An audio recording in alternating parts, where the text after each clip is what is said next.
নামঘৰৰ ওচৰৰ প্লট, হস্পিটেলৰ ওচৰৰ প্লট বা মন্দিৰৰ ওচৰত থকা সেই মানুহঘৰৰ সাধাৰণতে বাস্তু ঠিক নাথাকে। জীৱনত লগ্নটোৱে প্ৰভাৱ পেলাই নাই মানুহ এজনৰ, ৰাশিয়ে প্ৰভাৱ পেলাই বেছি? এটা ৰাশিৰ মানুহ বহুত থাকে, চব মানুহৰ জীৱনতে সেইটোৱে হ'ব নেকি? নহয়, কেতিয়াও। আপোনাৰ আজি আঘাত পোৱাৰ চান্স আছে বুলি কোনোবাই লিখিলে, সেই ৰাশিৰ মানুহ চবেই আঘাত পাব নেকি? নাপাবও পাৰে। গ্ৰহবিলাকে কেনেকৈ প্ৰভাৱ পেলায় আমাক? গ্ৰহটো আকাশত থাকে, আমি থাকোঁ পৃথিৱীত। তো কি প্ৰভাৱ পেলায়? বাস্তু অনুসৰি ধন টকা পইচা হয়, আৰ্ণ হৈছে, খৰচ বেছি হৈছে, কাৰোবাৰ আৰ্ণ হোৱা নাই, কষ্টত আছে, বিনা কাৰণত ধন ব্যয় হৈছে, এইবিলাক ঠিক কেনেকৈ কৰিব? বাস্তুৰ কোনকেইটা দোষ আটাইতকৈ বেয়া মানে সেইটো চেঞ্জ কৰিবই লাগে? যাৰ ঘৰত কেঞ্চাৰ আছে তেওঁলোকৰ চাব আপুনি 99% মানুহৰ দেখিব নৰ্থ ইষ্টত কিবা এটা দুখ আছে। বাস্তু বা নিউমাৰজীয়ে নহয়, মানুহৰ কৰ্মটো মেইন বস্তু। নমস্কাৰ, মই চক্ৰপাণি পৰাশৰ চাবলৈ আৰম্ভ কৰিছে বাৰ্তালাপৰ আজিৰ অনুষ্ঠানলৈ আপোনালোক সকলোকে স্বাগতম জনাইছোঁ। আৰু মোৰ লগত উপস্থিত আছে প্ৰাণজিৎ বি শৰ্মা ডাঙৰীয়া, আৰু তেখেত এগৰাকী এষ্ট্ৰলজাৰ, অৰা হিলাৰ, তেখেত এগৰাকী নিউমাৰলজিষ্ট, তেখেত এগৰাকী বাস্তু কনচালটেণ্ট। গতিকে আজিৰ অনুষ্ঠান আৰম্ভণিৰ পৰা শেষলৈকে চাব। বহুতখিনি নতুন কথা পাতিবলৈ আমি গৈছোঁ, কাৰণ এষ্ট্ৰলজাৰ বাৰ্তালাপলৈ বহুতকেইজন আহিছে, আৰু মই ভাবিছোঁ প্ৰাণজিৎ বি শৰ্মা ডাঙৰীয়া কিছু স্পেচিয়েল, কাৰণ তেওঁ ইয়াৰ ওপৰত অধ্যয়ন কৰিছে আৰু তেখেত এগৰাকী চৰকাৰী কৰ্মচাৰী। গতিকে তেওঁৰ এই জ্যোতিষ অধ্যয়ন বা জ্যোতিষ শাস্ত্ৰৰ ওপৰত যিখিনি জ্ঞান, সেই জ্ঞানখিনি তেখেতৰ জীৱনত প্ৰভাৱান্বিত হৈ তেখেতৰ নিজৰ জীৱনত ব্যৱহাৰ কৰি তেখেতে আগবাঢ়ি গৈছে। গতিকে স্বাগতম জনাইছোঁ প্ৰাণজিৎ দা, নমস্কাৰ। নমস্কাৰ। খুব পজিটিভ লাগিছে আপোনাক। হয়, দুদিন লগ পালোঁ আমি। ইয়াৰ আগতে চাগে আমি 5 বছৰমানৰ আগতে লগ পোৱা আগতে আপোনাৰ চাকৰিৰ ক্ষেত্ৰতো আপোনাক 2-এবাৰ লগ পাইছোঁ। এইবাৰ লগ পাই আৰু বেছি ভাল লাগিছে। নিশ্চয়। ঘৰ আপোনাৰ গুৱাহাটীতে? মোৰ অৰিজিনেল দেউতাৰ ঘৰ নগাঁও, মই বৰেণ প্ৰতাপ গুৱাহাটীতে। গুৱাহাটীতে ডাঙৰ পঢ়া শুনাৰ গুৱাহাটীতে, সকলো গুৱাহাটীতে। কোন কলেজৰ পৰা? মই স্কুলিং ডন বস্কো পাণবজাৰৰ পৰা। Don Bosco Panbazar. তাৰপিছত মই ডিগ্ৰী কৰিছোঁ গুৱাহাটী কলেজৰ পৰা। গুৱাহাটী কলেজ BSc কৰিলোঁ। হয়। আপুনি ছায়েন্সৰ হয়? ছায়েন্সৰ বেকগ্ৰাউণ্ডত হয়। ছায়েন্সৰ পৰা এষ্ট্ৰলজিলৈকে। অ'কে। আৰু চাকৰি আপোনাৰ? চাকৰি মই PNRD ডিপাৰ্টমেণ্ট, কামৰূপ মেট্ৰ' জিলা পৰিষদত মই ছিনিয়ৰ এছিষ্টেণ্ট হিচাপে কৰ্মৰত। অ'কে। আমাৰ চানমাৰীত যিটো। হয়। অ'কে। আৰু চাকৰি কৰি এষ্ট্ৰলজিৰ প্ৰতি আকৰ্ষিত হোৱা, এইটো এটা মানে খুব পৃথক হয়। তাতে ছায়েন্সৰ মানুহ। হয়। কেনেকৈ সোমালগৈ গৈ? এষ্ট্ৰলজিটো মানে মানুহৰ এষ্ট্ৰলজি বুলি ক'বলৈ গ'লে ভগৱান প্ৰদত্ত বস্তু। এষ্ট্ৰলজি সকলোৰে জীৱনত নাহে, বা যাৰ কুষ্টিত বা যাৰ চক্ৰত বা যাৰ ভাগ্যত এষ্ট্ৰলজিটো আছে, তেওঁ গম নোপোৱাকৈ হয়তো বা জীৱনৰ যিকোনো পৰিস্থিতিত পৰি এটা সময়ত এষ্ট্ৰলজিলৈ আহি যাব। মোৰ ক্ষেত্ৰতো হয়তো তেনেকুৱাই হৈছে। মই ছায়েন্সৰ বেকগ্ৰাউণ্ডত হৈ মই চৰকাৰী চাকৰিত সোমালোঁ। তাৰপিছত যিকোনো এটা প্ৰকাৰে বা যিকোনো এটা পৰিস্থিতিত পৰি পেলাই মই এষ্ট্ৰলজিৰ প্ৰতি মোৰ ইণ্টাৰেষ্ট ইমানেই বাঢ়ি গ'ল যে মোৰ এষ্ট্ৰলজিটো লাহে নিচা হৈ গ'ল। নিচাটো গৈ পেলাই মই এতিয়া লাহে পেছালৈ মোৰ পৰিৱৰ্তন হৈ গ'ল। কেনেকৈ হ'ল, কি হ'ল, মই আজিও গম পোৱা নাই বস্তুটো। মোৰ ইমানেই ইণ্টাৰেষ্ট এষ্ট্ৰলজিৰ প্ৰতি, সেইটোৱে।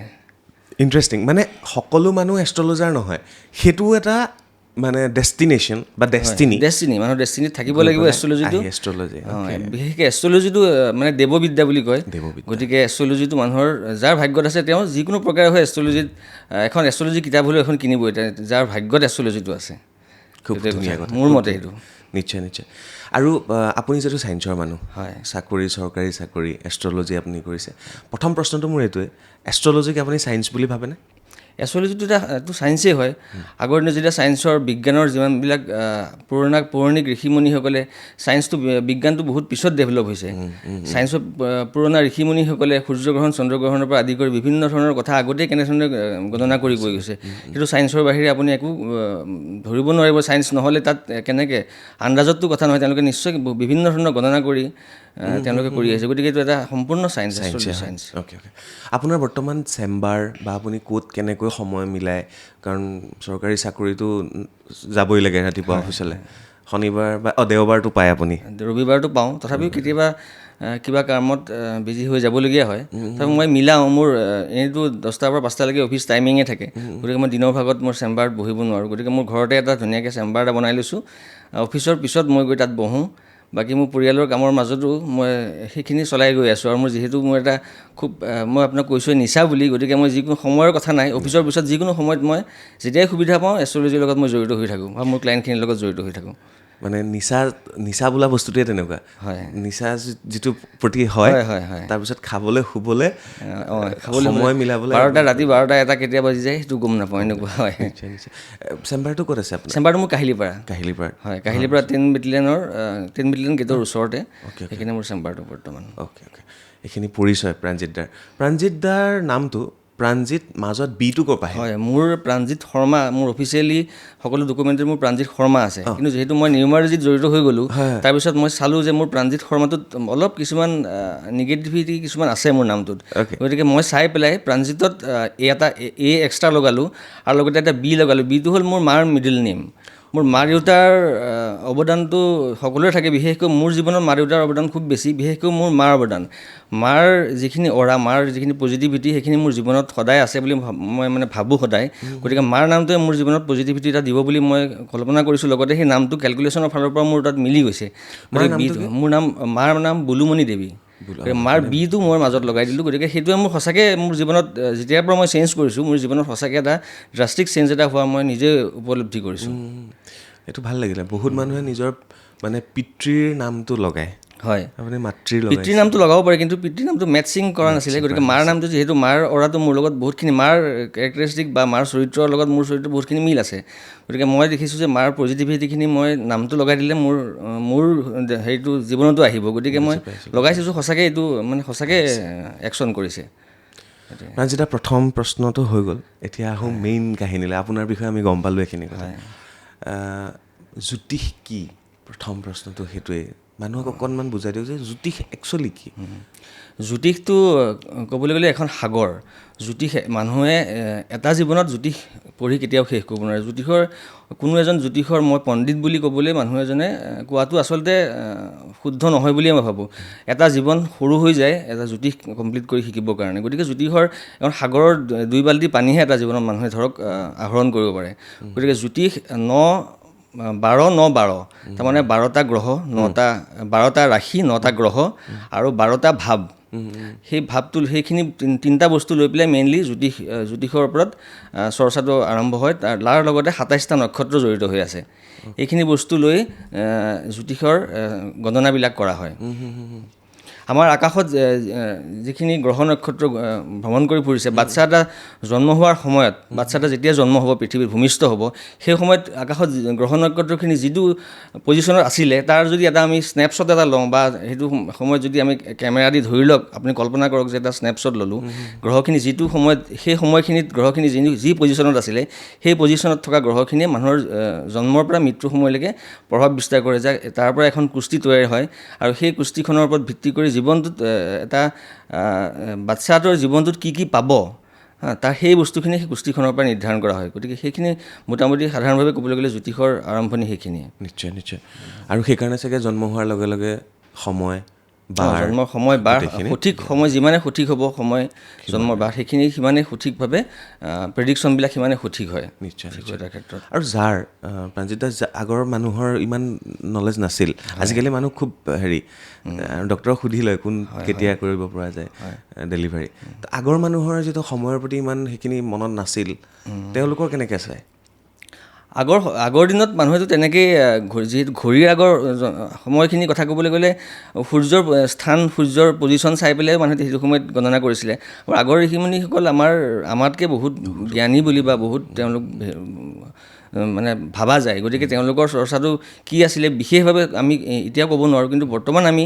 সময়ৰ ওপৰত বা সময় তাৰিখ বা ক'ত জন্মস্থান সেই গোটেইখিনি লৈ পেলাই আমি একুৰেট প্ৰেডিকশ্যনখিনি কৰিব পৰা যায় সেইখিনি একুৰেট হ'লেহে আচলতে তাৰপিছত কাৰোবাৰ যদি জন্মৰ সময় নাজানে তেতিয়া আমি বেলেগ ধৰণে চাব লাগিব হয়তো নিউমাৰলজিৰ ক্ষেত্ৰত সময়ৰ ইমান প্ৰয়োজন নহয় ডেটটো থাকিলে হয় নিউমাৰলজিৰ ক্ষেত্ৰত সেইটোও যদি কাৰোবাৰ নাই তেতিয়া আমি পামিষ্ট্ৰিটো বা হস্তৰ ৰেখা চাই পেলাই তেনেকৈ বা সামুদ্ৰিক শাস্ত্ৰ বুলি কথা আছে মানুহৰ ফেচ ৰিডিং মানুহৰ বডি লেংগুৱেজ চাই পেলাই মানুহ এজনৰ কেৰেক্টাৰো কিছুমান তেনেকুৱাও এটা বিদ্যা আছে তেনেকৈ ফালৰ পৰা ক'ব পাৰি বিভিন্ন ধৰণৰ কিন্তু বিশেষকৈ আপুনি সময় তাৰিখটো হ'লে আপোনাৰ একচুৱেলি যিটো এষ্ট্ৰলজি মেইন এষ্ট্ৰলজিৰ ওপৰত শুদ্ধ মানে এটা তথ্য দিব পৰা যায় অ'কে প্ৰাণজিতৰ পৰা বহুতখিনি কথা আমি জানিবলৈ চেষ্টা কৰিম কাৰণ তেওঁ অধ্যয়ন কৰে আৰু মানে পঢ়া শুনাতো চোকা আছিল চাগে আপুনি? পঢ়া শুনাত বেয়া নাছিলোঁ মই, কিন্তু আচলতে এতিয়া মই যিহেতু এষ্ট্ৰলজি লৈছোঁ এতিয়াহে গম পাইছোঁ কিন্তু মানুহৰ জীৱনত আচলতে কোনটো সময়ত কোনটো ফালে যাব লাগে বা কোন সময়ত কি কৰিলে শুদ্ধ বা কোনটো ৰাস্তাত যাব লাগে সেই ৰাস্তাটো এষ্ট্ৰলজি আচলতে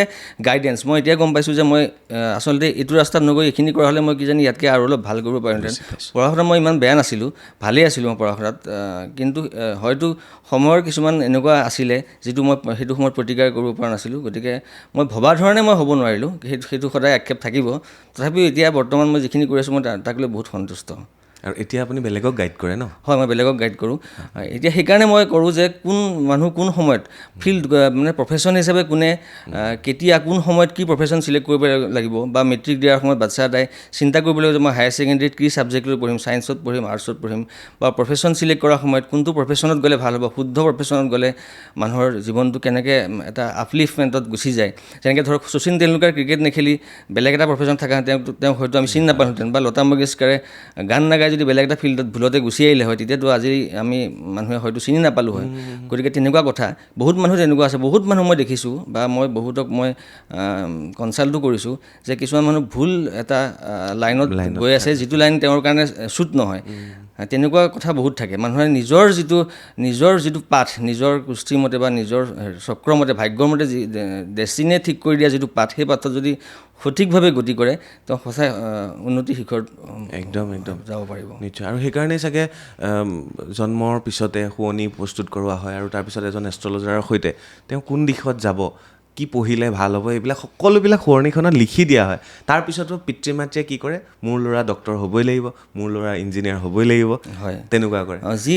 তেওঁ হয়তো বেলেগ এটা লাইনত যাবলগীয়া আছিল, জোৰ কৰি মাতৃ পিতৃয়ে নি পেলাই তেওঁৰ কেৰিয়াৰটো নষ্ট কৰি দিলে। তেনেকুৱা হয়। আজিকালি কিন্তু বহুত মানুহ কনচিয়াছ হৈছে, তেওঁ কেৰিয়াৰ সদায় তেওঁলোকে চিন্তা কৰি বা এজন এষ্ট্ৰলজাৰ ভাল এষ্ট্ৰলজাৰ এজনৰ গাইড লৈ পেলাই তেওঁ কেৰিয়াৰ চিলেক্ট কৰে। আজিকালি সেইখিনি অলপ ডেভেলপ হোৱা মই দেখা পাইছোঁ। কিন্তু প্ৰাণজিতা এনেকুৱা কৰিব পাৰিনে, মেট্ৰিকলৈকে বাৰু ঠিক আছে তেওঁলোকে পঢ়া শুনা কৰিলে, মেট্ৰিক পাছ কৰিলে, হায়াৰ ছেকেণ্ডেৰী পাছ কৰিলে, তাৰপিছত তেওঁলোক কোন লাইনত যাব এবাৰ যদি দেখুৱাই লয় আপোনাক? হয়, সেইটো নিশ্চয় বহুত মানুহ তেনেকৈ দেখুৱাইও লয় বা তেওঁলোকে ভাবি থাকে যে মই অমুক ষ্ট্ৰীমত পঢ়াম, কিন্তু মই যেতিয়া কওঁ যে এই ষ্ট্ৰীমতকৈ এইটো লাইনত গ'লে তেওঁ বেছি ৰাইজ কৰিব পাৰিব বা তেওঁৰ ইনবৰ্ণ টেলেণ্ট কিছুমান থাকে। মানুহে শনিৰ ওপৰত মানে কৰ্মক্ষেত্ৰত শনিটোৱে বহুত নিৰ্ভৰ কৰে। গতিকে শনিৰ আগে পিছে থকা গ্ৰহ বা এটা কিছুমান কেলকুলেশ্যন আছে, সেইমতে চাই তেওঁ জন্মসূত্ৰে তেওঁৰ ব্লাডত কেনেকুৱা ধৰণৰ জ্ঞান লৈ আহিছে বা তেওঁ কি লৈ আহিছে বা কি কৰিবলৈ তেওঁৰ আগ্ৰহ আছে, সেইটোৰ ওপৰত ডিপেণ্ড কৰি তেওঁ কেৰিয়াৰ এটা চইচ কৰি দিয়া যায়। আৰু সেইমতে সঠিকমতে চইচ কৰা মতে যদি তেওঁ যায়, সঁচাকৈ তেওঁ সুন্দৰভাৱে ক্লিক কৰি যায় তেওঁ একদম। তো যদি ভাবি আছে দুই নাৱত দুই ভৰি যদি হৈ আছে আপোনালোকৰ, এবাৰ এজন এষ্ট্ৰলজাৰক দেখুৱাই ল'ব, তাৰপিছত এটা শুদ্ধ পথত আপোনালোকো যাব পাৰিব। এনিৱে, গ্ৰহবিলাকে কেনেকৈ প্ৰভাৱ পেলায় আমাক? গ্ৰহটো আকাশত থাকে, আমি থাকোঁ পৃথিৱীত, তো কি প্ৰভাৱ পেলায়? গ্ৰহবিলাকে এতিয়া আমাৰ এইটো এটা এষ্ট্ৰলজি এটা চায়েন্স। গ্ৰহবিলাকে আমাৰ জীৱনৰ প্ৰত্যেকটো গ্ৰহৰে এটা এটা কাৰকতা আছে। এতিয়া ৰবি গ্ৰহ, মই গোটেইকেইটা গ্ৰহ থুলমূলকৈ কৈ যাওঁ। এতিয়া ৰবি গ্ৰহটো হ'ল পিতৃকাৰক গ্ৰহ বা আত্মাৰ কাৰক গ্ৰহ। গতিকে ৰবি বুজাবলৈ গ'লে পিতৃজনৰ মানুহজনৰ কুষ্টি এখন চালে তেওঁৰ পিতৃৰ বিষয়ে জানিবলৈ হ'লে ৰবি গ্ৰহটো প্ৰথম চাব লাগিব। ৰবি মানে সূৰ্য হ'ল ৰবি। ৰবিৰ বিষয়ে জানিলে তেখেতৰ পিতৃৰ বেকগ্ৰাউণ্ডটো বা পিতৃৰ স্বাস্থ্যৰ বিষয়ে জানিব পৰা যায়। বা তেখেতৰ ৰবিয়ে বুজায় গভমেণ্ট চাকৰি, তেওঁ ওপৰবিলাক কোনোবা এজন মানুহে চাকৰি যদি কৰি আছে তেওঁৰ বছক ৰবিয়ে বুজায়। গতিকে ৰবিৰ দ্বাৰা আমি এইখিনি গম পাওঁ। চন্দ্ৰই বুজায় মাতৃ বা মনৰ কাৰক গ্ৰহ। মানুহৰ মন যেনেকৈ চন্দ্ৰটো 15 দিন বাঢ়ে, 15 দিন কমে, তেনেকৈ মনটো মানুহৰ অস্থিৰ। আজি ইয়াত আছে, কাইলৈ হঠাৎ আপুনি এই মুহূৰ্ত চিন্তা কৰিলে দেলহি গুচি যাব পাৰে মনটো। গতিকে চন্দ্ৰটো যেনেকৈ বঢ়া টুটা হৈ থাকে, তেনেকৈ মনটো তেনেকৈ বঢ়া টুটা হৈ থাকে। গতিকে চন্দ্ৰ মনৰ লগত আৰু চন্দ্ৰক মাতৃৰ লগত মিলোৱা যায়। মাতৃৰ স্বাস্থ্য, মাতৃৰ আপোনাৰ বেকগ্ৰাউণ্ড বা মাতৃ কেনেকুৱা অৱস্থাত আছে সেইটো জানিবৰ কাৰণে চন্দ্ৰৰ লগত আপুনি মিলাব লাগিব। বৰ ধুনীয়াকৈ বুজাইছে, শুনি যাওক গোটেই কথাখিনি। তাৰপিছত মংগলৰ ক্ষেত্ৰত মংগল হ'ল ভাতৃ, নিজৰ ভাতৃভগ্নী। আপুনি বিশেষকৈ ভাতৃয়ে মংগলক চাবলৈ হ'লে, ভাতৃক চাবলৈ হ'লে মংগল চাব লাগিব। মংগলে আপোনাৰ ভাতৃৰ বিষয়ে কৈ দিয়ে। লগতে আপুনি ভৃগুনন্দী নাৰীৰ অনুসৰি মংগলে আকৌ প্ৰথম হাজবেণ্ডজনক বুজায়।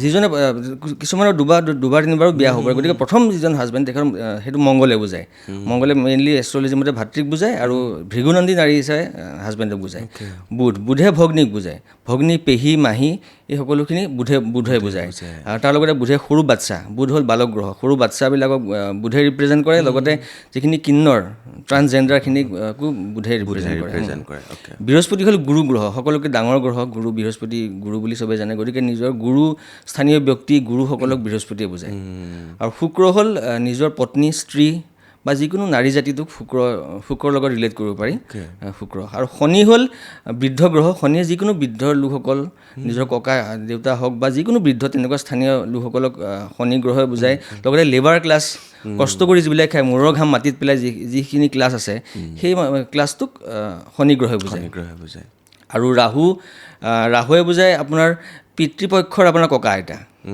দেউতাকৰ ফালৰ ককা আইতাক ৰাহু গ্ৰহ আৰু মাতৃফালৰ ককা আইতাক কেতু গ্ৰহে বুজায় এইখিনি মানুহৰ ৰিলেশ্যন হিচাপে চাবলৈ গ'লে এই গ্ৰহখিনি এনেকৈ ধৰণে ভাগ কৰা যায় ইণ্টাৰেষ্টিং এইটো কথা মোক আজিলৈকে কোনো ইমান ধুনীয়াকৈ বুজাই কোৱা নাছিলে খুব ধুনীয়াকৈ বুজাই দিয়াৰ বাবে ভাল লাগিলে প্ৰাণজিৎ বি শৰ্মা ডাঙৰীয়াৰ লগত কথা পাতি আছোঁ মোৰ খুব ভাল লাগিছে অনুষ্ঠানটো শেষলৈকে চাব আমি এবাৰ কৰ্মাৰ ওপৰত কথা পাতিব বিচাৰিছোঁ কৰ্মই আমাৰ জীৱনটোক প্ৰভাৱান্বিত কৰেনে চেঞ্জ কৰেনে কৰ্মৰে আমাক ফলাফল দিয়ে নে ইয়াৰ ওপৰত কৰ্মা এলাইনমেণ্ট হয় প্ৰাণজিৎ দা কৰ্মা এলাইনমেণ্টটো এনেকুৱা এটা বস্তু যে আপুনি কৰ্মৰ জৰিয়তে নিজৰ ভাগ্যত যিখিনি বস্তু আছে বা নিজৰ কুস্তিত যিখিনি আপোনাক প্ৰমিছ কৰা আছে নিজৰ জন্মকুস্তিখনৰ কথা যে আপোনাক ক'লোঁ যে জন্মৰ সময়ত যিখন কুস্তি তৈয়াৰ হয় আকাশত থকা গ্ৰহ নক্ষত্ৰখিনিৰ ওপৰত ডিপেণ্ড কৰি পেলাই এতিয়া কৰ্মৰ মানুহৰ ভাল ভাল স্থানো আছে ৰাশি চক্ৰটোত বেয়া স্থানো আছে এতিয়া দুস্থান কিছুমান আছে দুস্থান বুলি ক'লে 6, 8 আৰু 12 এই তিনিটা স্থান মানুহৰ কুস্তিখনৰ বেয়া স্থান গতিকে 6, 8, 12 নম্বৰ থকা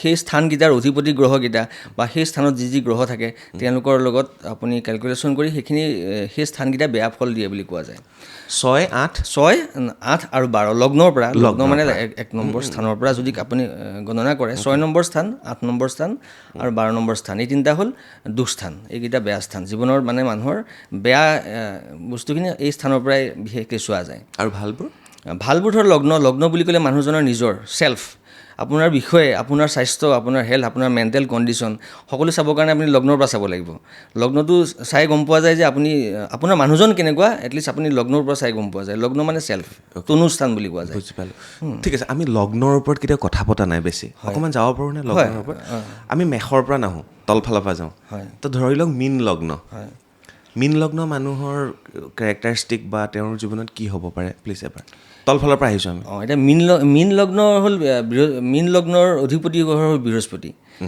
মীন লগ্নৰ মানুহখিনি বা মীন ৰাশিৰ মানুহখিনি সাধাৰণতে মীন ৰাশি মানে দুটা মাছক বুজায় দুটা মাছ অহা যোৱা কৰি থাকে আপুনি চাবচোন চিম্বলটো দুটা মাছ সেই মানুহখিনিৰ মনটো এটা ইনষ্টেবল হৈ থাকে মনটো আজি ইয়াত আছে কালি তাত তেনেকুৱা মানে ষ্টেবল নহয় তথাপি বৃহস্পতিৰ ৰাশি হিচাপে মীন লগ্ন বা মীন ৰাশিৰ মানুহখিনি অলপ গুৰুৰ প্ৰতি আকৃষ্ট বা তেওঁ গুৰুস্থানীয় ব্যক্তি তেনেকুৱা ধৰণৰ হোৱাৰ সম্ভাৱনা থাকে মীন ৰাশিৰ আৰু যদি মীন লগ্ন হয় তেওঁলোক কেনেকুৱা ধৰণৰ লাইনত গ'লে ভাল হয় তেতিয়া অকল লগ্নটো চাই আপুনি লাইনটো ক'ব নোৱাৰিব লগ্ন লাইন চাবলৈ গ'লে আপুনি কৰ্মস্থানৰ পৰা আদি কৰি আপোনাৰ ভাগ্যস্থান পঞ্চম স্থান বিভিন্ন ধৰণৰ স্থান চাই পেলাই ক'ব পাৰিব লগ্নটো চাই পেলাই এটলিষ্ট আপুনি লাইনটো ক'লে শুদ্ধ হ'ব মানে এইটো মোক কওক ৰাশি আৰু লগ্ন হয় ৰাশি হ'ল চন্দ্ৰ য'ত থাকে যিটো ৰাশিত চন্দ্ৰ অৱস্থান কৰে সেইটো হ'ল ৰাশি আৰু লগ্নটো জন্মৰ সময়ত লগ্নৰ এটা অংক আছে যে লগ্নটো আপুনি যেতিয়া জন্ম হৈছে সেইটো সময়ত সূৰ্য যেতিয়া পূব পিনে উদয় হয় প্ৰত্যেক এটা ৰাশি সেইটো সময়ত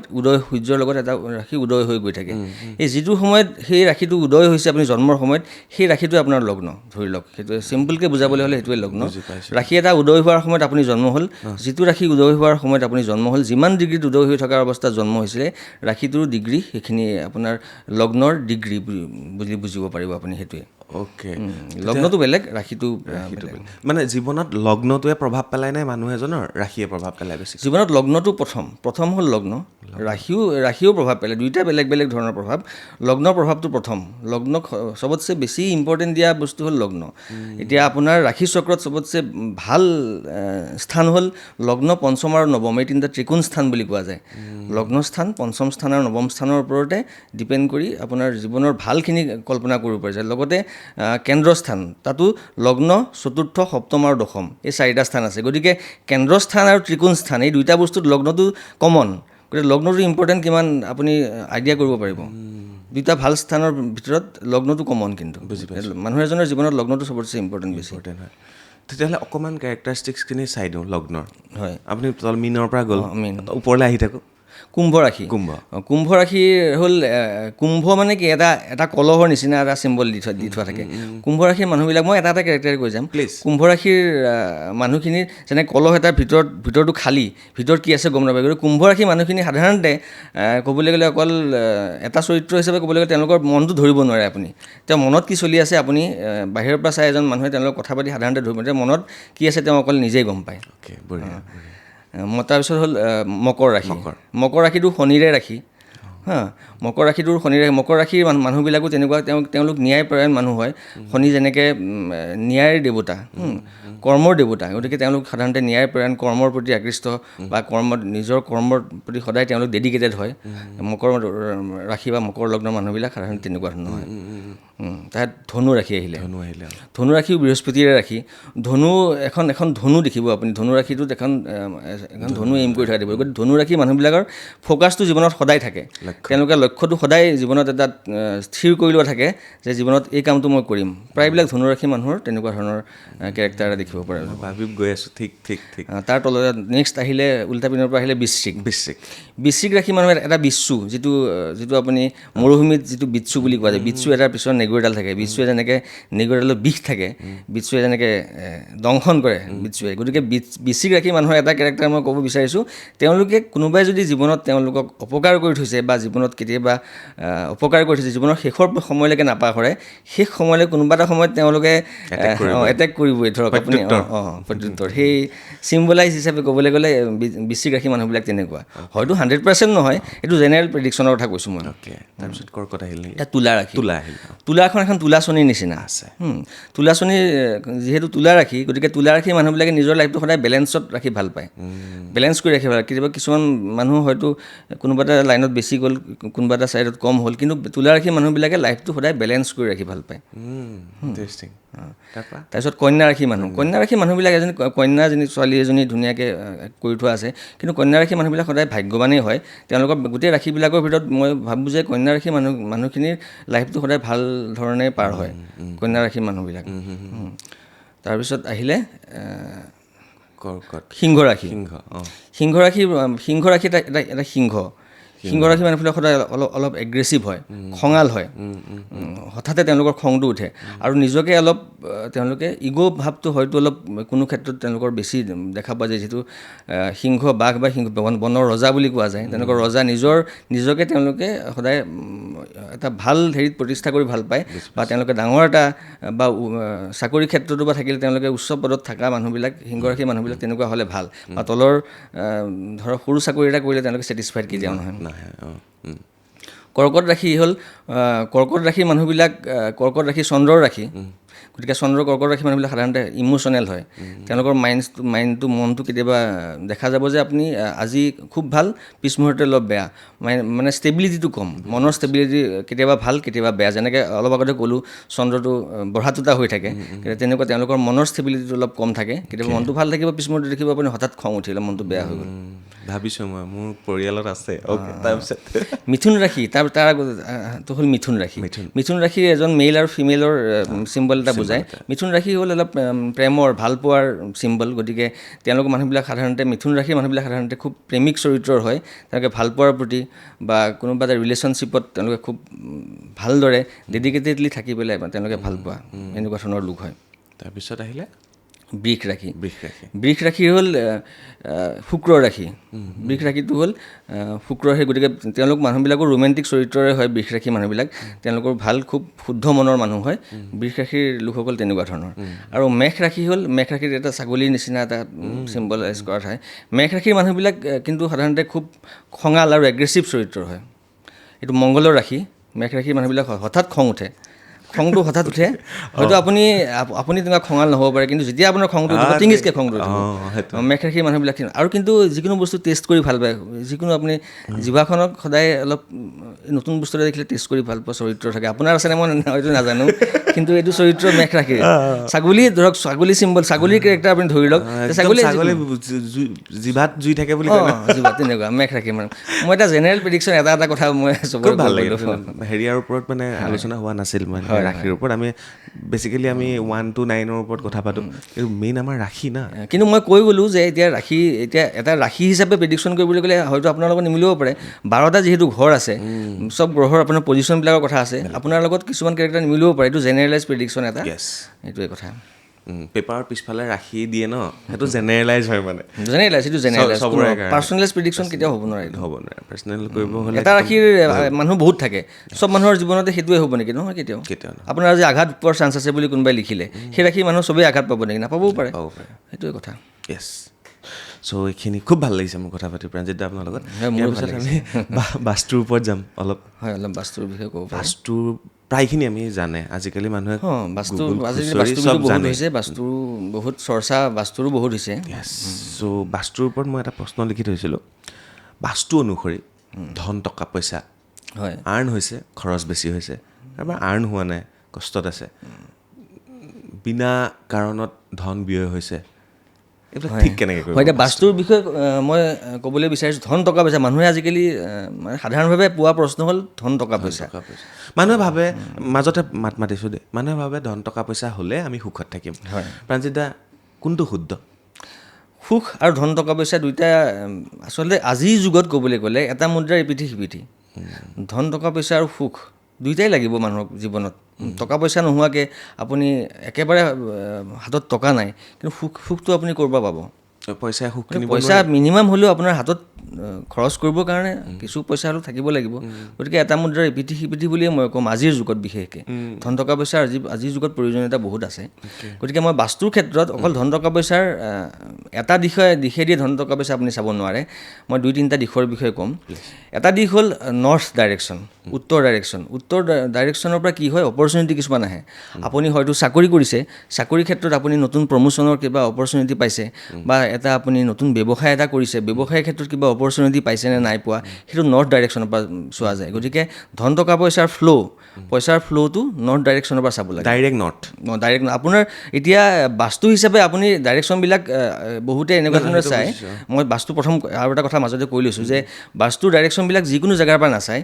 আপুনি আপোনাৰ এই জেগাটোকৰ বাস্তু, আপোনাৰ এই ৰুমটোৰ বাস্তু যদি চাবলৈ যায়, ৰুমটোৰ আপুনি কোণীয়াকৈ ডাইগনিলি দুডাল ৰেখা টানিলে, মাজত য'ত ৰেখা দিলে ক্ৰছ কৰিব, সেই জেগাখিনি হ'ল চেণ্টাৰ প্লেচ। সেই চেণ্টাৰ প্লেচত আপুনি কম্পাছটো লৈ পেলাই সেই তাৰ পৰাহে আচলতে ডাইৰেকশ্যনবিলাক কৰিলে শুদ্ধ হয়। আপোনাৰ এণ্ট্ৰেঞ্চটো কোনটো জ'ন, আচলতে ডাইৰেকশ্যনবিলাক এটা জ'ন বুলি ক'ব লাগে। বাস্তুৰ জ'ন আচলতে ডাইৰেকশ্যন নহয়, এইটো বাস্তুৰ জ'ন হয়। এতিয়া কোনটো জ'নত আপোনাৰ এণ্ট্ৰেঞ্চটো পৰিছে, কোনটো জ'নত আপোনাৰ লেট্ৰিন বাথৰুম আছে, আপুনি বহি থকা চেয়াৰখন কোনটো জ'নত পৰিছে, সেইটো এটা জ'নৰ পৰা চোৱা যায়। গতিকে মই এতিয়া যে ক'লোঁ নৰ্থ ডাইৰেকশ্যনটো নৰ্থ জ'ন হ'ব লাগিব। চেণ্টাৰ প্লেচৰ পৰা আপুনি যেতিয়া চাব যে নৰ্থ জ'নটো যিখিনি জেগাত পৰিছে, সেইখিনি জেগাতে নৰ্থ বুলি ধৰি ল'ব। আৰু সেই নৰ্থ ডাইৰেকশ্যনৰ পৰা অপৰচুনিটিবিলাক, জীৱনৰ গ্ৰ'থ অপৰচুনিটি, সেই ফ্ল'টো নৰ্থ ডাইৰেকশ্যনৰ পৰা হয়। কি ৰাখিব লাগে নৰ্থ ডাইৰেকশ্যনত? এতিয়া নৰ্থ ডাইৰেকশ্যনটো আপুনি পজিটিভ কৰি ৰাখিবৰ কাৰণে নৰ্থ ডাইৰেকশ্যনত ৰঙা ৰং বা হালধীয়া ৰং, তেনেকুৱা ধৰণৰ ৰং প্ৰায় এভইড কৰিব লাগে। ব্লু কালাৰ ৰং, নীলা ৰংটো নৰ্থ ডাইৰেকশ্যনত খুব ভাল। নীলা ৰংটো বেষ্ট নৰ্থ ডাইৰেকশ্যনত। গতিকে যিমানখিনি পাৰে নীলা ৰঙৰ পেইণ্টিং এখন ৰাখিব পাৰে আপুনি, নাইবা এটা ফাউণ্টেইন, পানীৰ ফাউণ্টেইন এটা আপুনি নৰ্থ ডাইৰেকশ্যনত ৰাখিব পাৰে। আৰু এটা স্পটলাইট নৰ্থ ডাইৰেকশ্যনত যদি ৰাখি দিয়ে, আপোনাৰ নৰ্থৰ অপৰচুনিটিবিলাক আপোনাৰ জীৱনত আহি থাকিব, খোল খাব, জীৱনৰ গ্ৰ'থবিলাক আহিব, অপৰচুনিটি খোল খাব নৰ্থ ডাইৰেকশ্যন। তাৰপিছত আপোনাৰ ডেইলি খৰচ কৰা যিখিনি পইচা পাতি, সেইটো থাকিব আপোনাৰ হাতত সদায় খৰচ কৰা, যিটো লিকুইড মানি বুলি কয়, হাতত পকেটত থকা পইচা। মানুহৰ বেংকতো কিছুমান পইচা থাকে, কিন্তু ডেইলি খৰচ কৰিবৰ কাৰণে পইচা লাগিল। সেই পইচাটো চোৱা যায় চাউথ ইষ্ট ডাইৰেকশ্যনৰ পৰা। চাউথ ইষ্ট, দক্ষিণ পূব ছাইডৰ পৰা সেই মানিৰ যিটো লিকুইড মানি, হাতত থকা পইচাৰ ফ্ল', সেইখিনি দক্ষিণ পূবৰ পৰা চোৱা যায়। গতিকে সেই ডাইৰেকশ্যনটো হ'ল অগ্নিস্থান। সেইখিনি অগ্নিস্থান। গতিকে সেইখিনি জেগাত ৰঙা ৰং ব্যৱহাৰ কৰিব লাগে পৰাপক্ষত। বিশেষকৈ সেইখিনি জেগাত কিটচেনটো থাকিলে কিটচেনৰ বিশেষকৈ চোলাটো, সেই জোনটোত যদি কিটচেনৰ চোলাটো পৰে খুব বেষ্ট, ঘৰৰ কাৰণে খুব ভাল। সেইখিনি তাত কিটচেনৰ চোলাটো পৰিব লাগে। অগ্নি যিহেতু অগ্নি, যদি কাৰোবাৰ যদি কিটচেনো নাই সেইখিনি জেগাত এটা 0 পাৱাৰৰ ৰঙা ৰঙৰ যদি এটা বাল্ব লগাই থয় বা ৰঙা ৰঙৰ ৱালত ৰঙা ৰঙৰ কিবা এটা পেইণ্টিং এখন লগাই থয়, তেতিয়া আপোনাৰ সেই ডাইৰেকশ্যনটো পজিটিভ হৈ যাব। পজিটিভ হৈ থাকে। অ'কে। আৰু এটা ডাইৰেকশ্যন আছে আপোনাৰ থকা পইচা পাতি, আপোনাৰ জীৱনত কিমান ইনকাম কৰিলে, আপোনাৰ হাতত থকা পইচা, আপোনাৰ বেংকত থকা পইচা, আপোনাৰ এছেট কিমান আছে, সেইখিনি বস্তুৰ চাবলৈ গ'লে আপুনি ৱেষ্ট ডাইৰেকশ্যনটো চাব লাগিব। সেই ছাইডটো শনিৰ স্থান। পইচা পাতিৰ ক্ষেত্ৰত ৱেষ্ট ডাইৰেকশ্যন। ৱেষ্ট মানে আমাৰ এইফালে পশ্চিম ছাইডটো। পশ্চিম ছাইডটোত আপুনি আপোনাৰ কিমান ধন আছে বা ধন সম্পত্তিৰ ক্ষেত্ৰত পশ্চিম স্থানটো খুব প্ৰয়োজন। মানে সাঁচতীয়াবিলাক সেইফালে ৰাখিব লাগে। সাঁচতীয়া পইচা খৰচ কৰা পইচাটো চাউথ ইষ্ট ক'লোঁ, আৰু পইচা অহাৰ ফ্ল'ৰ অপৰচুনিটিবিলাক যিবিলাক আহিব সেইবিলাক নৰ্থ ক'লোঁ। নৰ্থ চাউথ ইষ্ট আৰু ৱেষ্ট ডাইৰেকশ্যন পশ্চিম ছাইডটো।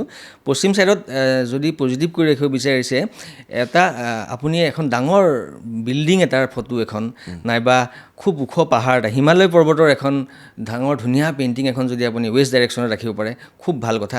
তাৰ লগতে এটা গুল্লক, যিটো আমি পিগি বেংক বুলি কওঁ, বাচ্চাবিলাকে ৰাখে, পিগি বেংক এটা যদি তাত ৰাখিব পাৰে, বা আপোনাৰ সাঁচতীয়া পইচা অলপ যদি তাত এটা লকাৰ ছিষ্টেম কৰি ৰাখিব পাৰে সেই ডাইৰেকশ্যনটো পজিটিভ হৈ যাব। অ'কে। এই তিনিটা দিশেই হৈছে ধন, টকা পইচা অহা, থকা আৰু অপৰচুনিটি খোল খোৱাৰ মুখ্য দিশ। অ'কে। ছেইম বস্তুটো যদি মই কওঁ অফিচত, এইটো ঘৰৰ কথা ক'লে, এটা অফিচ, মোৰ এই ৰুমটোৱে আপুনি ধৰি লওক, এটা অফিচত কেনেধৰণে সেই ছেটআপটো কৰিব পাৰি? অফিচতো আপোনাৰ যদি এইখিনি লিবাৰ্টি মানে আছে, আপুনি নিজৰ অফিচ বা নিজৰ এইখিনি কৰিব পাৰে, সেই জোনটো আপুনি সেইমতে চাই ল'ব পাৰিব। ছেইম তেনেকুৱা ধৰণে কৰি ল'ব পাৰিব। অ'কে। আৰু অফিচত ধৰক মুখ্য মানুহজন বহা জেগাটো কোনটো হ'ব লাগে?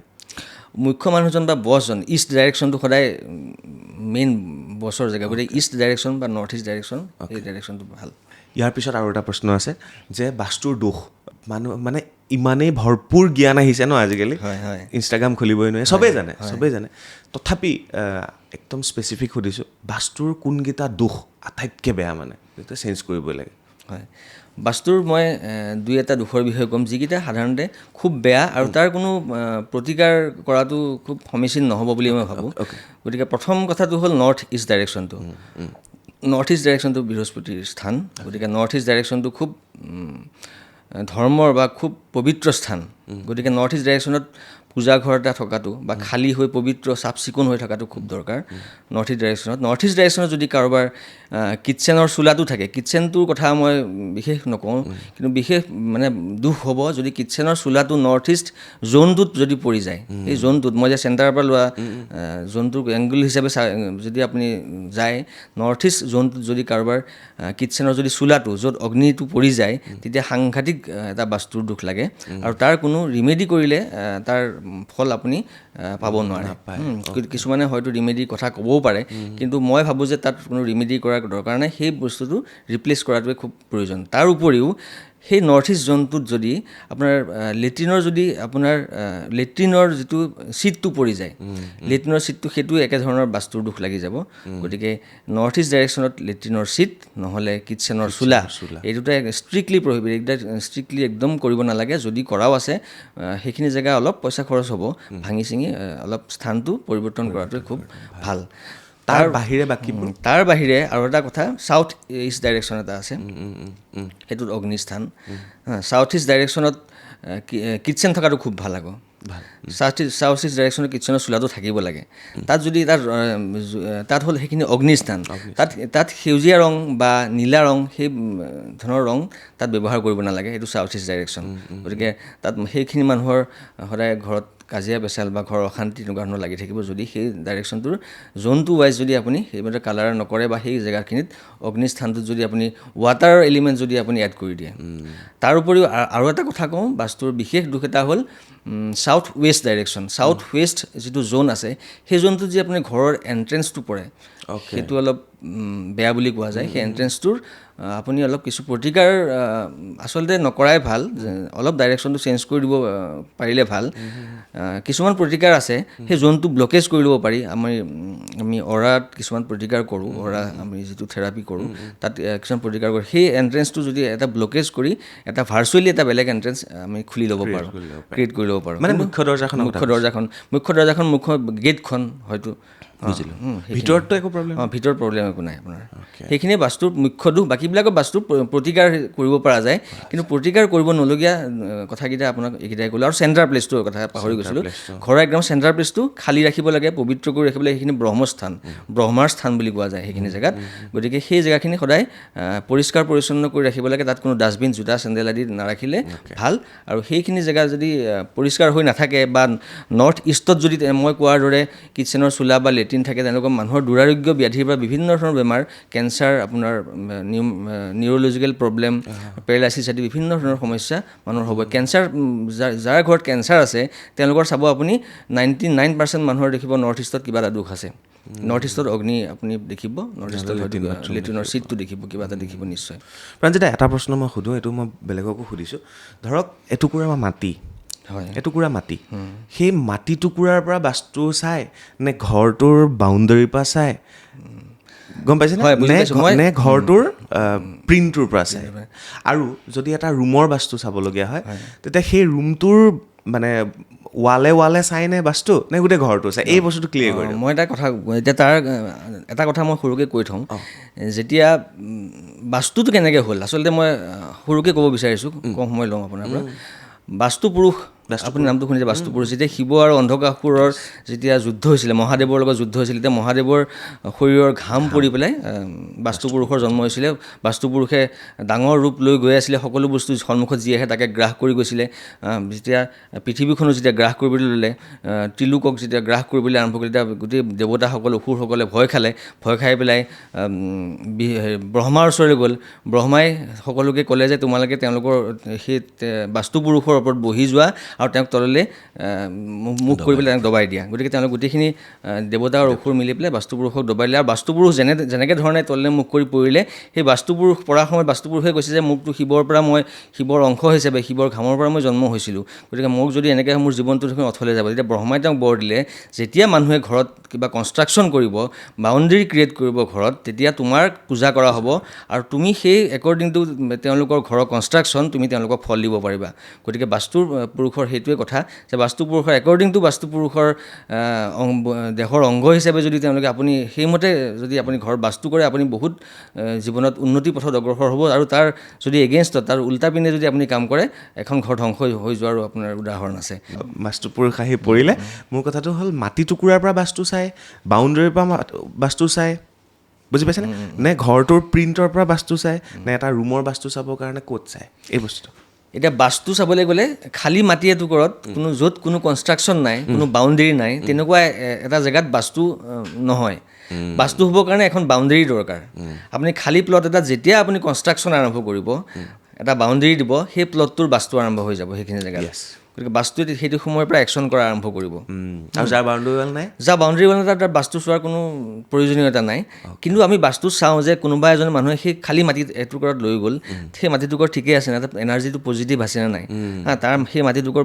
বহুত পুৰণা মাটি হ'ব পাৰে তাৰ তলত কিবা থাকিব পাৰে কোনোবাই কিবা মৃতদেহ বা জীৱ জন্তুৰ মৃতদেহ সেইবিলাকৰ পৰাও নিগেটিভ এনাৰ্জি কিছুমান আহে গতিকে আমাৰ কিছুমান স্কেনাৰ আছে তাৰ জৰিয়তে আমি চাই মেলি জেগাটুকুৰ যে তেওঁৰ ঘৰ বনাবৰ কাৰণে তেওঁ ঠিক হয়নে নহয় চাই যদি কিবা অসুবিধাও আছে তাত আমি প্ৰতিকাৰ কৰাই পেলাই আৰম্ভ কৰোঁ গতিকে খালী মাটি এটুকুৰ চাবলৈ হ'লে আমি আগতীয়াকৈ চাওঁ যে বাস্তু আৰম্ভ হোৱাৰ আগতে যেতিয়া বাউণ্ডেৰী ৱাল দি দিব তেতিয়াৰ পৰা বাস্তুৰ একশ্যন আৰম্ভ হৈ যায় আৰু আগতেতো মানুহে নলা খান্দিছিলে জেওৰা দিছিলে হয় সেইটো জেওৰা তেতিয়া সেইটো সময়ততো কনষ্ট্ৰাকশ্যন আপুনি কংক্ৰিটৰ কনষ্ট্ৰাকশ্যন নাছিলে যেতিয়া এটা বাউণ্ডেৰী জেওৰা হওক যিয়ে হওক এটা বাউণ্ডেৰী আৰম্ভ হ'লতো গতিকে বাউণ্ডেৰী হোৱাৰ পৰা এটা বাস্তু আৰম্ভ হ'ল বুলি আপুনি ক'ব পাৰিব এতিয়া আপুনি গোটেই প্লটটোৰ বাস্তু চাবলৈ গ'লে এটা বাস্তু গোটেই প্লট ৱাইজ বাস্তু চাবলৈ হ'লে তাৰ এটা বেলেগ বাস্তু তাৰ এটা বেলেগ চেণ্টাৰ হ'ব আৰু য'ত আপুনি কনষ্ট্ৰাকশ্যন কৰিব আপোনাৰ ঘৰটো সেই গোটেই বাউণ্ডেৰীটোৰ যিখিনি জেগাত ঘৰ হ'ব ঘৰটোৰ কাৰণে এটা বেলেগ আপুনি বাস্তু কৰিব লাগিব কিন্তু প্ৰত্যেকটো ৰুম ৱাইজ বাস্তু কৰা নাযায় আপুনি যিটো কনষ্ট্ৰাক্টেড এৰিয়া আপোনাৰ যিটো ঘৰ হ'ব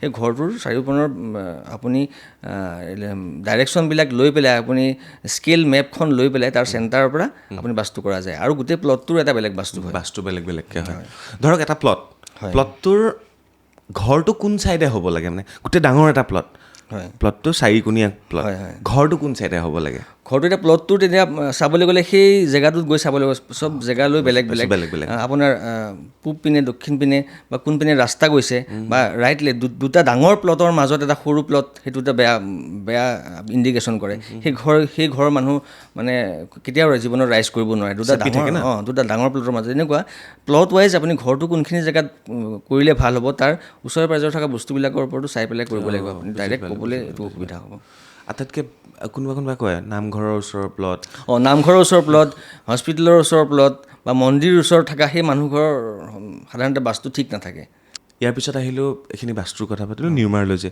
আপোনাৰ নিজৰ নামেই আপুনি চেঞ্জ কৰিছে মাৰ নাম মাজত ভৰাইছে তো নিউমাৰলজি কি হয় নিউমাৰলজি কি মানে চেঞ্জ কৰিব লাগে আমি চেঞ্জ কৰিলে আমাৰ জীৱনত প্ৰভাৱ পৰেনে কিবা নিউমাৰলজি এটা আপোনাৰ এষ্ট্ৰলজিৰ মাজৰে এটা অংশ যিটো অংক জ্যোতিষ বুলি কোৱা যায় এতিয়া এষ্ট্ৰলজি যিখিনিয়ে ফ'ল' কৰে বা এষ্ট্ৰলজিটো গোটেই সকলোৰে এষ্ট্ৰলজি বাপেক বুলি কোৱা যায় অকল ছায়েন্সৰ দেউতাক হ'ল এষ্ট্ৰলজি ধৰক আৰু নিউমাৰলজি হ'ল সৰু সৰু তাৰ নিউমাৰলজি আপোনাৰ পামিষ্ট্ৰি এইবিলাক এটা পাৰ্ট নিউমাৰলজিও কিছুমান কথা চাব পাৰি যে যাৰ সময় গম পোৱা নাযায় জন্মৰ সময় জন্মৰ তাৰিখটো নিউমাৰলজিটো অকল তাৰিখটো চাই পেলাই নিউমাৰলজি কৰিব পৰা যায় এখন আমি কেলডিয়ান নিউমাৰলজিৰ ফ'ল' কৰোঁ সেইমতে এখন লুচো গ্ৰিড বনোৱা যায় সেই মানুহজনৰ জন্মৰ তাৰিখটো লৈ পেলাই এখন লুচো গ্ৰিড বনাই সেই মানুহজনৰ কোন কোন নাম্বাৰ প্ৰেজেণ্ট আছে প্ৰত্যেকটো নাম্বাৰে বেলেগ বেলেগ ইণ্ডিকেশ্যন কৰে বেলেগ বেলেগ গ্ৰহক বুজায় এষ্ট্ৰলজিৰ দৰে নিউমাৰলজিৰ বহুতখিনি মিল আছে গতিকে সেই কোনটো নাম্বাৰ এবচেণ্ট আছে বা কোনটো নাম্বাৰ আপোনাৰ গ্ৰিডখনত প্ৰেজেণ্ট হ'লে আপোনাৰ জীৱনলৈ পজিটিভিটি আনিব তাৰ ওপৰত আমি ডিপেণ্ড কৰি কিছুমান আপুনি ৰিমেডি দিওঁ আমি যে মানুহ এজনৰ নামটো তেওঁ মূলাং নাম্বাৰ আৰু ভাগ্যাং নাম্বাৰ বুলি দুটা কথা থাকে ড্ৰাইভাৰ নাম্বাৰ বা কণ্ডাক্টাৰ নাম্বাৰ সেই নাম্বাৰ দুটাই মানুহক জীৱনত প্ৰভাৱ পেলায় মানুহৰ 35-40 বছৰমানলৈকে মূলাং নাম্বাৰ বা ড্ৰাইভাৰ নাম্বাৰটোৱে বেছিকৈ এক্ট কৰে আৰু 35-40 বছৰ পিছৰ পৰা ভাগ্যাং নাম্বাৰটো এক্টিভেট বেছি হয় গতিকে সেইখিনিৰ ওপৰত ডিপেণ্ড কৰি মানুহ এজনৰ নামটো চেঞ্জ কৰি পেলাই তেওঁৰ নামটো জীৱনত তেওঁৰ এলাইন কৰি লৈ পেলাই তেওঁৰ জীৱনত উন্নতি কৰাত এই নামটোৱে অৱদান কৰিব পাৰিব নেকি আমি সেইটো নিউমাৰলজিৰ জৰিয়তে চাই দিওঁ ধৰক নামটো এতিয়া আপোনাৰ নামটো ধৰক চক্ৰপাণি পৰাশৰ আপোনাৰ নামটো টোটেল নেম কেলকুলেশ্যন কৰিলে আপোনাৰ নেম নাম্বাৰ 47 হয় 47 বা 11 চেঞ্জ কৰা আছে মাষ্টাৰ নাম্বাৰ আপোনাৰ চেঞ্জ কৰা আছে গতিকে তেনেকুৱা মই আপোনাক এটা উদাহৰণ দিছোঁ সেই তেনেকৈ ধৰক 2 নম্বৰ যিবিলাক মানুহ হয় ধৰক আপুনি খুব ইম'চনেল হয় খুব ধৰক আপুনি অলপ স্পিৰিচুৱেল হ'ব পাৰে তেনেকুৱা ধৰণৰ চৰিত্ৰৰ হয়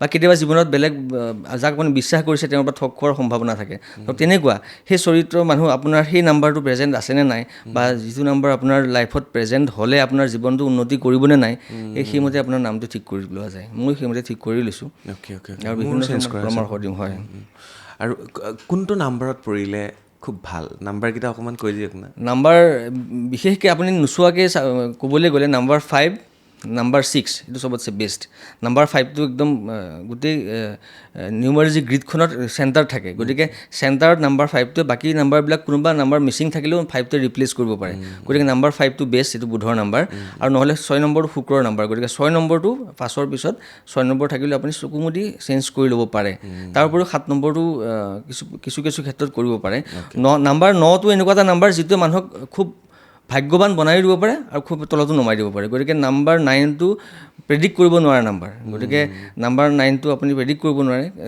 নেম চেঞ্জ কৰি নাম্বাৰ যদি 9 কৰে তেওঁক বহুতখিনি চাই চিতিহে কৰিবলগীয়া হয় বুজি পাইছোঁ অ'কে কাহিনী আছে বহুতখিনি কাহিনী বহুত আছে বহুত কেলকুলেশ্যনো আছে অংক হয় ন আপোনাৰতো ছায়েন্স আছিলে মেথছত ভাল আছিলে মেথছত মোটামুটি ভাল আছিলে মোৰ এডভান্স মেথছো আছিলে গতিকে তেনেকৈ কৰিছিলোঁ অ'কে চ' নেম কাৰেকশ্যন কৰি আপুনিতো বহুত মানুহৰ নেম কাৰেকশ্যন কৰিছে আৰু এটা সময় আছিল ছিংগাৰসকলে বা আৰ্টিষ্টসকলে তেওঁলোকৰ নামটো এটা ইউনিক নাম দিবলৈ চেষ্টা কৰে এটা ট্ৰেণ্ড তেওঁলোকৰ ট্ৰেণ্ড এটা যে ধৰক ঋতিক ৰোশনে নামটো সলনি কৰিলে বা কোনোবাই নামটো চেঞ্জ কৰি লৈছে গতিকে নামটো চেঞ্জ কৰাৰ আগতে যদিও এটা ট্ৰেণ্ড আছিলে আজিকালি মানুহে চাই নিজৰ নামটো নিজৰ লাইফৰ লগত মেটচ কৰে নকৰে, গতিকে নিউমাৰলজিষ্ট এজনৰ ওচৰত গৈ পেলাই নামটো সলনি। কিন্তু এটা কথা বহুতে চিন্তা কৰে যে নামটো মোৰ পেন কাৰ্ড আধাৰ কাৰ্ডটো চেঞ্জ কৰিব লাগিব বা মোৰ বাৰ্থ চাৰ্টিফিকেট নামটো কেনেকৈ চেঞ্জ কৰিম। যদি একেবাৰে সৰু বাচ্ছা, তেওঁৰ মেট্ৰিক দিয়াৰ আগত হওক বা ক্লাছ 5-6ৰ বাচ্ছা, তেওঁ ধুনীয়াকৈ চেঞ্জ কৰি ল'ব পাৰিব। কিন্তু ডাঙৰ এজন মানুহ এজনৰ এই যিবিলাক গভমেণ্ট আইডিবিলাকত নাম চেঞ্জ কৰাৰ প্ৰব্লেম আছে। গতিকে নামটো চেঞ্জ কৰাৰ ক্ষেত্ৰত মই এটা কথা কৈ থওঁ, নাম কোনো গভমেণ্ট আইডিত আপোনাৰ চেঞ্জ কৰিব নালাগে।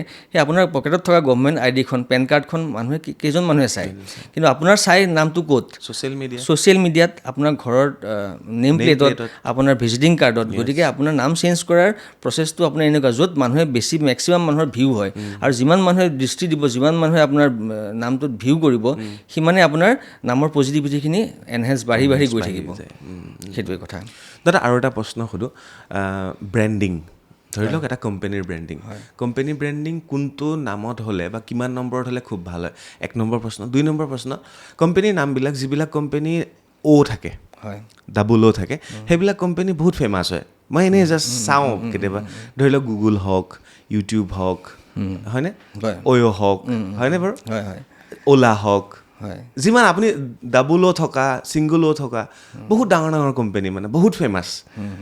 সেইটো কিবা আছে নেকি? জাষ্ট ৰেণ্ডম তেনেকুৱা অ' থকা বুলি তেনেকুৱা বিশেষ কথা, তেনেকুৱা কোনো লিখিত কথা তেনেকুৱা নাই যে অ' নাম্বাৰটোৱে মানুহ ফেমাছ কৰিব। কিন্তু সেই কোম্পানী চাব লাগিব যে সেই কোম্পানীটো কাৰ নামত ৰেজিষ্টাৰ আছে, কোম্পানীৰ অ'নাৰ কোনজন বা পাৰ্টনাৰশ্বিপ কাৰ মাজত আছে, তেওঁলোক দুজনৰ নিউমাৰলজিটো কেনেকুৱা ধৰণৰ মিল আছে, আৰু তেওঁলোকৰ মাজত মেটচিং কৰি পেলাই সেই কোম্পানীৰ নাম্বাৰটো, বা অকল কোনোবা ছিংগল অ'নাৰ যদি হয়, তেওঁৰ নামৰ লগত বা তেওঁৰ লাইফৰ তেওঁৰ গ্ৰীডৰ লগত কোম্পানীৰ নামটো যেতিয়া ৰেজিষ্ট্ৰেশ্যন কৰিছে, যিটো দিনত কোম্পানীটো ৰেজিষ্টাৰ হ'ব, সেই ডেটটোৰ লগত মিলাই লৈ পেলাই যদি এটা নাম ঠিক কৰা যায়, সেই নামটোহে প্ৰভাৱ বেছি পৰিব। কিন্তু মই এইটো ৰিচাৰ্চ কৰা নাই যে অকল নাম্বাৰ অ' থকাবিলাক। আপুনি নিজে এবাৰ চাবচোন, আপোনালোকেও চাব। হয়, প্ৰায়বিলাক মানে যিমান দেখিছোঁ অ' থকা কোম্পানীবিলাক ইমান বেছি ৰাইজ কৰে তেওঁলোকে। মোৰ এতিয়া মনত বহুত পৰা নাই, কিন্তু মই এইটো এটা কেলকুলেশ্যন কৰিছিলোঁ, মানে চাইছিলোঁ, মানে পাওঁ, কিয় নাজানো বাৰু। শূন্যৰ প্ৰভাৱটো কি? নিউমাৰলজিটো শূন্যৰ ভেলু নাই। নিউমাৰলজি নাম্বাৰ 1ৰ পৰা নাম্বাৰ 9 আছে। হয়, শূন্যৰ ভেলু নাই। তাকো নাম্বাৰ 9টোৰো ভেলু এনেকুৱা যে নাম্বাৰ 9টো এনেকুৱা এটা নাম্বাৰ, আপুনি যাৰ লগতে প্লাছ কৰে সেই নাম্বাৰটোৱে আহি যায়। শূন্যৰ আৱিষ্কাৰ ইণ্ডিয়াতে হ'ল, শূন্য নাইকিয়া হ'ল। সেইটোৱে কথা। ইয়াৰ পিছত মই আৰু এটা প্ৰশ্ন জানিব বিচাৰিছোঁ, উৰ্জা বুলি কওঁ ন, এজন মানুহৰ ব্যক্তিত্বও তাতে সোমাই আছে বুলি মই ধৰি লওঁ। আপুনি মই কথা পাতি আছোঁ, আপোনাৰ ব্যক্তিত্ব বেলেগ, মোৰ ব্যক্তিত্ব বেলেগ, তো সেই উৰ্জাৰ ওপৰত কিবা ক'ব? ব্যক্তিত্বৰ ওপৰত মানুহক দেখা পোৱাৰ লগে লগে তেওঁৰ মানে সেই কানেকশ্যনবিলাক কেনেকৈ হয়? এতিয়া উৰ্জা, মই নতুনকৈ এটা বস্তু ষ্টাডি কৰিছোঁ, বা কিছুমান সময় হ'ল অলপ, কিন্তু বৰ্তমান মই প্ৰেক্টিছ কৰা, মই বহুত মানুহৰ লগত প্ৰেক্টিছ কৰিছোঁ। মানুহৰ এটা এনাৰ্জি আছে। এনাৰ্জি 2 প্ৰকাৰৰ থাকে, এটা হ'ল পাৰ্চনেল এনাৰ্জি, এটা হ'ল এনভাইৰমেণ্টেল এনাৰ্জি। আপোনাৰ বডিত এটা এনাৰ্জি আছে, সেইটো হ'ল আপোনাৰ পাৰ্চনেল এনাৰ্জি, আৰু আপুনি যিটো পৰিৱেশত আছে, আপোনাৰ ঘৰটো বা আপোনাৰ অফিচ ৰুমটো, সেইটো হ'ল এনভাইৰমেণ্টেল এনাৰ্জি। দুটা এনাৰ্জি, মানে এনাৰ্জি দুটাই থাকে, এটা হ'ল পাৰ্চনেল, এটা এনভাইৰমেণ্টেল। আৰু সেই এনাৰ্জিবিলাকৰ দুটা ধৰণৰ থাকে, এটা হ'ল পজিটিভ, এটা হ'ল নিগেটিভ। গতিকে মানুহে জীৱনত বহুত মানুহ লগ পায়, বিভিন্ন ধৰণৰ পৰিৱেশত যায়। পজিটিভ লোক এজনৰ লগত যদি আপুনি লগ পায় বা দুটা কথা পাতে, তেতিয়া সেই আপোনাৰ তেখেতৰ বডিত যিটো পজিটিভ এনাৰ্জি আছে, আপোনাৰ বডিলৈ সেইটো অট'মেটিক ট্ৰেন্সফাৰ হৈ যায়। বা কোনোবা এজন লোকৰ লগত হেণ্ডশ্বেক কৰিলে, হেণ্ডশ্বেক কৰাৰ লগে লগে তেওঁৰ পজিটিভ উৰ্জাটো আপোনাৰ বডিলৈ আহি আপোনাৰ উৰ্জাটোও পজিটিভ কৰি পেলাই। কিন্তু তাৰ বিপৰীতে যদি এজন নিগেটিভ এনাৰ্জি মানুহ, খুব ডিপ্ৰেশ্যনত থকা, এনজাইটিত থকা লোক এজনৰ লগত আপুনি অলপ যদি কথা পাতে, আপুনি দেখিব যে অট'মেটিক আপোনাৰ মনটো অলপ দুৰ্বল হৈ গৈছে। গতিকে তেওঁৰ নিগেটিভ উৰ্জাখিনি আপোনাৰ বডিত আহি গৈছে। গতিকে এনাৰ্জিবিলাক এনেকৈ প্লাছ মাইনাছ হৈ থাকে। আপোনাৰ জীৱনত মানুহে বিভিন্ন ধৰণৰ মানুহ লগ পায়, বিভিন্ন পৰিৱেশত। যেনেকৈ এখন হস্পিটেলত গ'লে, বা আপোনাৰ সদায় মনত হ'ব যে ময়ো চব মানুহতো এনেকৈ বেমাৰ হ'ব, কালিৰ পৰা ময়ো জিম যোৱা আৰম্ভ কৰোঁ নেকি, বা কালিৰ পৰা মোৰ নিজৰ হেল্থ চেকআপটো কৰোঁ নেকি। গতিকে সেই চিন্তাবিলাক, কিছুমান মনত নিগেটিভ কিছুমান চিন্তা এটা মনলৈ আহি যায় বা এখন শ্মশানত গ'ল মানুহ এজন কোনোবা এজন ধৰ ঢুকালে তেওঁৰ লগত শ্মশানলৈ গ'ল তেতিয়া গৈ দেখিব যে মানুহৰ জীৱনটোত কি আছে সকলোতো আহি পেলাই এটা সময়ত এইখিনিলৈ আহিব লাগিব গতিকে মনত এটা ডিপ্ৰেশ্যন এটা আহি যায় গতিকে সেইবিলাক হ'ল তাত নিগেটিভ এনাৰ্জি ষ্ট'ৰ হৈ থাকে গতিকে তেনেকুৱা জেগাৰ পৰা আহিলে আপোনাৰ বডিত কিছুমান নিগেটিভ এনাৰ্জি লগ লাগি আহিলে কিন্তু আপুনি ধৰক এটা মন্দিৰৰ পৰা আহিলে বা খুব ভাল মানুহ এজনৰ বা খুব ভাল পৰিৱেশ এটা ভাল কোনোবা খুব পজিটিভ এখন ঘৰৰ পৰা আপুনি আহিলে মনটো ভাল লাগি আহিলে গতিকে তাৰ পৰা কিছুমান আপুনি পজিটিভ এনাৰ্জি লগত লৈ আহিলে গতিকে এনাৰ্জি মানুহবিলাক প্লাছ মাইনাছ হৈ থাকে এনেকৈ হৈ মানুহ এজনৰ শেষত গৈ পেলাই মানুহ এজনৰ প্ৰায়ে দেখা যায় যে তেওঁৰ এনাৰ্জিটো নিগেটিভৰ পিনে গতি কৰা যায় আমাৰ কিছুমান স্কেনাৰ আছে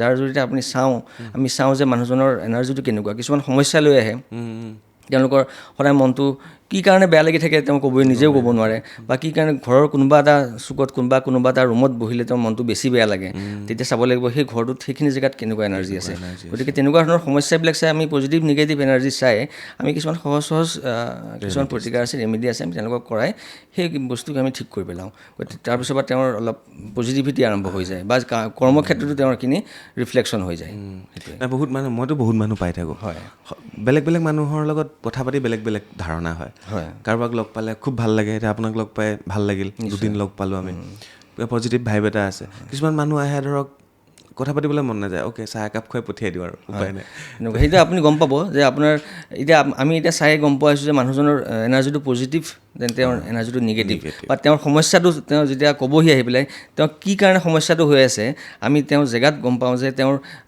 পজিটিভ এনাৰ্জি বা তেওঁৰ নিগেটিভ এনাৰ্জিটো একশ্যন কৰি আছে নে কিহৰ একশ্যন কৰি আছে তাৰ উপৰিও এনাৰ্জি পজিটিভ নিগেটিভ এনাৰ্জি চোৱাৰ উপৰিও আৰু কিছুমান 5টা মুঠতে আমি এনাৰ্জি চেক কৰোঁ এটা হ'ল আয়াৰ এফেক্ট ধৰক আপোনাৰ নজৰ দুখ লাগে মানুহৰ কোনোবা এজনে আগৰ পৰাই দেখি আহিছে যে বাচ্চাবিলাকৰ ক'লা টিকা লগায় নজৰ মানুহৰ লাগে সেইটো নজৰ দুখ এইটো মানুহৰ কিছুমানে হয়তো বিশ্বাস কৰিব বা কিছুমানে নকৰিব কিন্তু নজৰ দুখ বুলি এটা বস্তু আছে সেইটো হ'ল আয়াৰ এফেক্ট বুলি কয় সেইটো আমি চেক কৰোঁ তাৰপিছত এটা UV এফেক্ট আকাশত থকা আপুনি অলপ আগতে আপোনালোকক আলোচনা কৰিছিলোঁ গ্ৰহ নক্ষত্ৰৰ প্ৰভাৱবিলাক বিভিন্ন ধৰণৰ সময়ত মানুহৰ গ্ৰহ নক্ষত্ৰবিলাকে বিভিন্ন ধৰণে প্ৰভাৱ বিস্তাৰ কৰে গতিকে সেইটো হ'ল UV এফেক্ট তেনেকুৱা কিছুমান এফেক্ট আছে কিছুমান হ'ল এটা হ'ল বন্ধন দুখ মানুহ এজনক আপুনি ধৰি হাত ভৰি বান্ধি চকী এখনত যদি আপোনাৰ ৰাখি দিয়া যায় তেতিয়া আপুনি জানো কাম কৰিব পাৰিব সক্ষম হ'ব কোনো কাম কৰিব নোৱাৰিব তেনেকুৱা এটা বন্ধন দুখ কিছুমান থাকে মানুহৰ কামবিলাক কৰি নহয় কিবা কৰিবলৈ যাব অলপৰ কাৰণে কামবিলাক ৰখি গৈছে চাকৰি এটাৰ ইণ্টাৰভিউ দিবলৈ গ'ল 1-2 নম্বৰৰ কাৰণে তেওঁ ৰখি গৈছে কমপ্লিট নহয় সেইবিলাক বন্ধন দুখৰ প্ৰভাৱত হয় আৰু তাতকৈ এক্সট্ৰিম পৰ্যায় পালে এইটো বেড এনাৰ্জি কিছুমান মানুহৰ বডিত আহে বিভিন্ন ধৰণৰ পৰিৱেশৰ পৰা আহিলে বা বেয়া জেগাত বা বেয়া কিছুমান পৰিৱেশত মানুহৰ বডিত কিছুমান বেড এনাৰ্জি লাগি আহে এই বেড এনাৰ্জিৰ ফলত ঘৰত হাই কাজিয়া বিভিন্ন ধৰণৰ হয় বিভিন্ন দুৰাৰোগ্য ব্যাধি হঠাৎ আহি গ'ল লাইফলৈ তেনেকুৱা ধৰণৰ হয় ডিভ'ৰ্চ পৰ্যন্ত মানুহৰ লাইফত তেনেকুৱা ধৰণৰ ফেচ কৰিবলগীয়া হয় যে যোৱা বছৰলৈকে ভাল আছিলে আজি হঠাৎ কিবা এটা হৈ গ'ল গতিকে সেইবিলাক বেড এনাৰ্জিৰ প্ৰভাৱ এইখিনি প্ৰভাৱ চাই পেলাই মানুহজনৰ লাইফটো অলপ আমি এলাইন কৰিবলৈ চেষ্টা কৰোঁ সেইটো হ'ল অ'ৰা স্কেনাৰৰ জৰিয়তে আমাৰ ওচৰত কিছুমান স্কেনাৰ আছে তাৰ জৰিয়তে আমি এইখিনি স্কেন কৰি মানুহক লাইফটো অলপ পজিটিভিটি কৰি দিব পাৰোঁ অ'কে আৰু এটা মই দেখিছোঁ এইটো আপুনি ক'বও লাগিব নতুন প্ৰজন্মৰ ধৰি লওক আপোনাৰ এষ্ট্ৰলজিৰ প্ৰতি মানে নিচা কাৰোবাৰ ধৰক মদ খোৱাৰ প্ৰতি নিচা এই যিটো নিচা কাৰোবাৰ ধৰক ড্ৰাগছৰ প্ৰতি নিচা কাৰোবাৰ গুটখাৰ প্ৰতি নিচা কাৰোবাৰ স্মকিঙৰ নিচা হয়নে তো সেইবিলাক যিটো নিচা হৈ যায় আসক্তি সেইটো দূৰ কৰাৰ কিবা এষ্ট্ৰলজিত উপায় আছেনে বা তেওঁলোকৰ কিয় হয় এইটো আসক্তিটো চাবলৈ গ'লে আসক্তি বোলা বস্তুটোৱে হ'ল ৰাহু যিকোনো বস্তু মোৰ এতিয়া এষ্ট্ৰলজিৰ প্ৰতি আসক্তি মোৰ লাইফত মোৰ কৰ্মস্থানত ৰাহু আছে মই সেই নিচাটো মোৰ কৰ্মস্থানৰ জৰিয়তে মই আনিছোঁ গতিকে মই সেইমতে ৰিলেট কৰিছোঁ যে মোৰ কৰ্মস্থানত যিহেতু ৰাহু হ'ল নিচা দিয়া বস্তু ৰাহু হ'ল নিচা যিহেতু ছায়া গ্ৰহ ৰাহু কেতু দুটা ছায়া গ্ৰহ নিচা প্ৰধানতঃ ৰাহুৱে দিয়ে গতিকে আপুনি যিকোনো নিচাৰ ক্ষেত্ৰত আপোনাৰ কোনোবাই মদ খাবলৈ আৰম্ভ কৰিছে তেওঁ চন্দ্ৰ ৰাহু বা দ্বিতীয় স্থানৰ লগত দ্বিতীয় স্থানটো হ'ল খাদ্যৰ অভ্যাস গতিকে দ্বিতীয় স্থানৰ লগত আপুনি কানেকশ্যন কৰি চাব লাগিব চন্দ্ৰ ৰাহুৰ কানেকশ্যন থাকিলে মদৰ নিচা হয় গতিকে মূলতঃ সকলো নিচাৰ ক্ষেত্ৰত আপুনি ৰাহুক চাব লাগিব ৰাহুটো কেনেকুৱা পজিশ্যনত আছে মানুহ এজনৰ তাৰ ওপৰত ভিত্তি কৰি কিছুমান প্ৰতিকাৰ কৰিলে বহুত মানুহ আমি নিচা দ্ৰব্য সেৱন কৰা মানুহক আমি বিভিন্ন ধৰণৰ কাউন্সিলিং কৰি হওক আৰু মই আৰু এটা কাম কৰোঁ তেওঁলোকক মোৰ ওচৰলৈ মানুহ এজন আহিলে কিবা সমস্যা এটা লৈ আহিলে বা তেওঁৰ এডিকশ্যন কিবা এটা লৈ আহিলে তেওঁক মই বহুত দেৰি কাউন্সেলিং কৰোঁতে মনটো পজিটিভ কৰি পঠাওঁ যাতে তেওঁ বস্তুটো নেক্সট টাইম যাতে তেওঁ নকৰে লগতে কিছুমান ৰিমেডি কিছুমানৰ লগত দি পঠাওঁ যাৰ ফলত তেওঁ ফোন কৰি কয় যে মোৰ সেইখিনি বহুতখিনি ভাল প্ৰভাৱ পাইছোঁ বা আপোনাৰ লগত কথা পাতি মই এনেকুৱাখিনি মানে পজিটিভিটি আহিছে যে মই এই নিচাটোৰ প্ৰতি মোৰ আগ্ৰহটো কমি গৈছে অ'কে কোনোবাই যদি বহুত বেছি নিচা হৈছে যিকোনো বস্তুৰ প্ৰতি এষ্ট্ৰলজাৰৰ ওচৰত আহিব পাৰে এষ্ট্ৰলজিৰ লগতে তেওঁক অলপ কিছুমান ক্ষেত্ৰত কাউন্সেলিং কৰিবলগীয়া হয় পৰামৰ্শ দিবলগীয়া হয় তেওঁ মাইণ্ডটোক অলপ ঠিক কৰি পঠালেহে তেওঁক অলপ পজিটিভ কৰি পঠাব লাগিব তেওঁক মোক এটা উদাহৰণ দিয়ক কোনোবাই এৰিব বিচাৰিছে এৰিব পৰা নাই ৰাহুৱে কৈছে খা খা খা খা খা হয় হয় তো এনেকুৱা এটা কিবা এটা উপায় দিয়ক যিটো কৰিলে মানে মোক খাবলৈ মন নাযায় কি হ'ব পাৰে এতিয়া সেইটোৱে কৈছোঁ ৰাহুৰ এটা একদম খুব ভাল প্ৰতিকাৰ লাগে মানে খুব ভাল প্ৰতিকাৰ হয় চণ্ডালক ভোজন কৰা ৰাহুক ৰিপ্ৰেজেণ্ট কৰে চণ্ডালে গতিকে চণ্ডালক যদি আপুনি মানে তেওঁক ভোজনী এটা দিয়ে তেতিয়া ৰাহুৰ প্ৰায় প্ৰতিকাৰখিনি হৈ থাকে শনিবাৰ এটাত নহ'লে কোনোবা এজনৰ তেনেকুৱা যদি এডিক্টেড পাৰ্চন আছে তেওঁৰ জন্মৰ তিথিটোত সেই দিনটোত গৈ পেলাই চণ্ডালক গৈ ভোজনী এটা যদি দিয়ে তেতিয়া ৰাহুটো বিভিন্ন ধৰণে হওক আপুনি যেনেকৈ আছে আপোনাৰ জন্মচক্ৰত বহুতখিনি বেলেঞ্চ হৈ যায় আৰু বাস্তুৰ মতে যদি কিবা ঘৰখনত কৰিব পাৰে কিবা আছে নেকি বাস্তুৰ ক্ষেত্ৰত আপুনি যিখিনি বাস্তুৰ কাৰণে নিচা এৰা মানুহে ডিছপ'জ কৰা জেগাটো হ'ল south west direction south of south west তাৰমানে চাউথ ৱেষ্টৰ পৰা আৰু চাউথৰ মাজৰ যিখিনি জেগা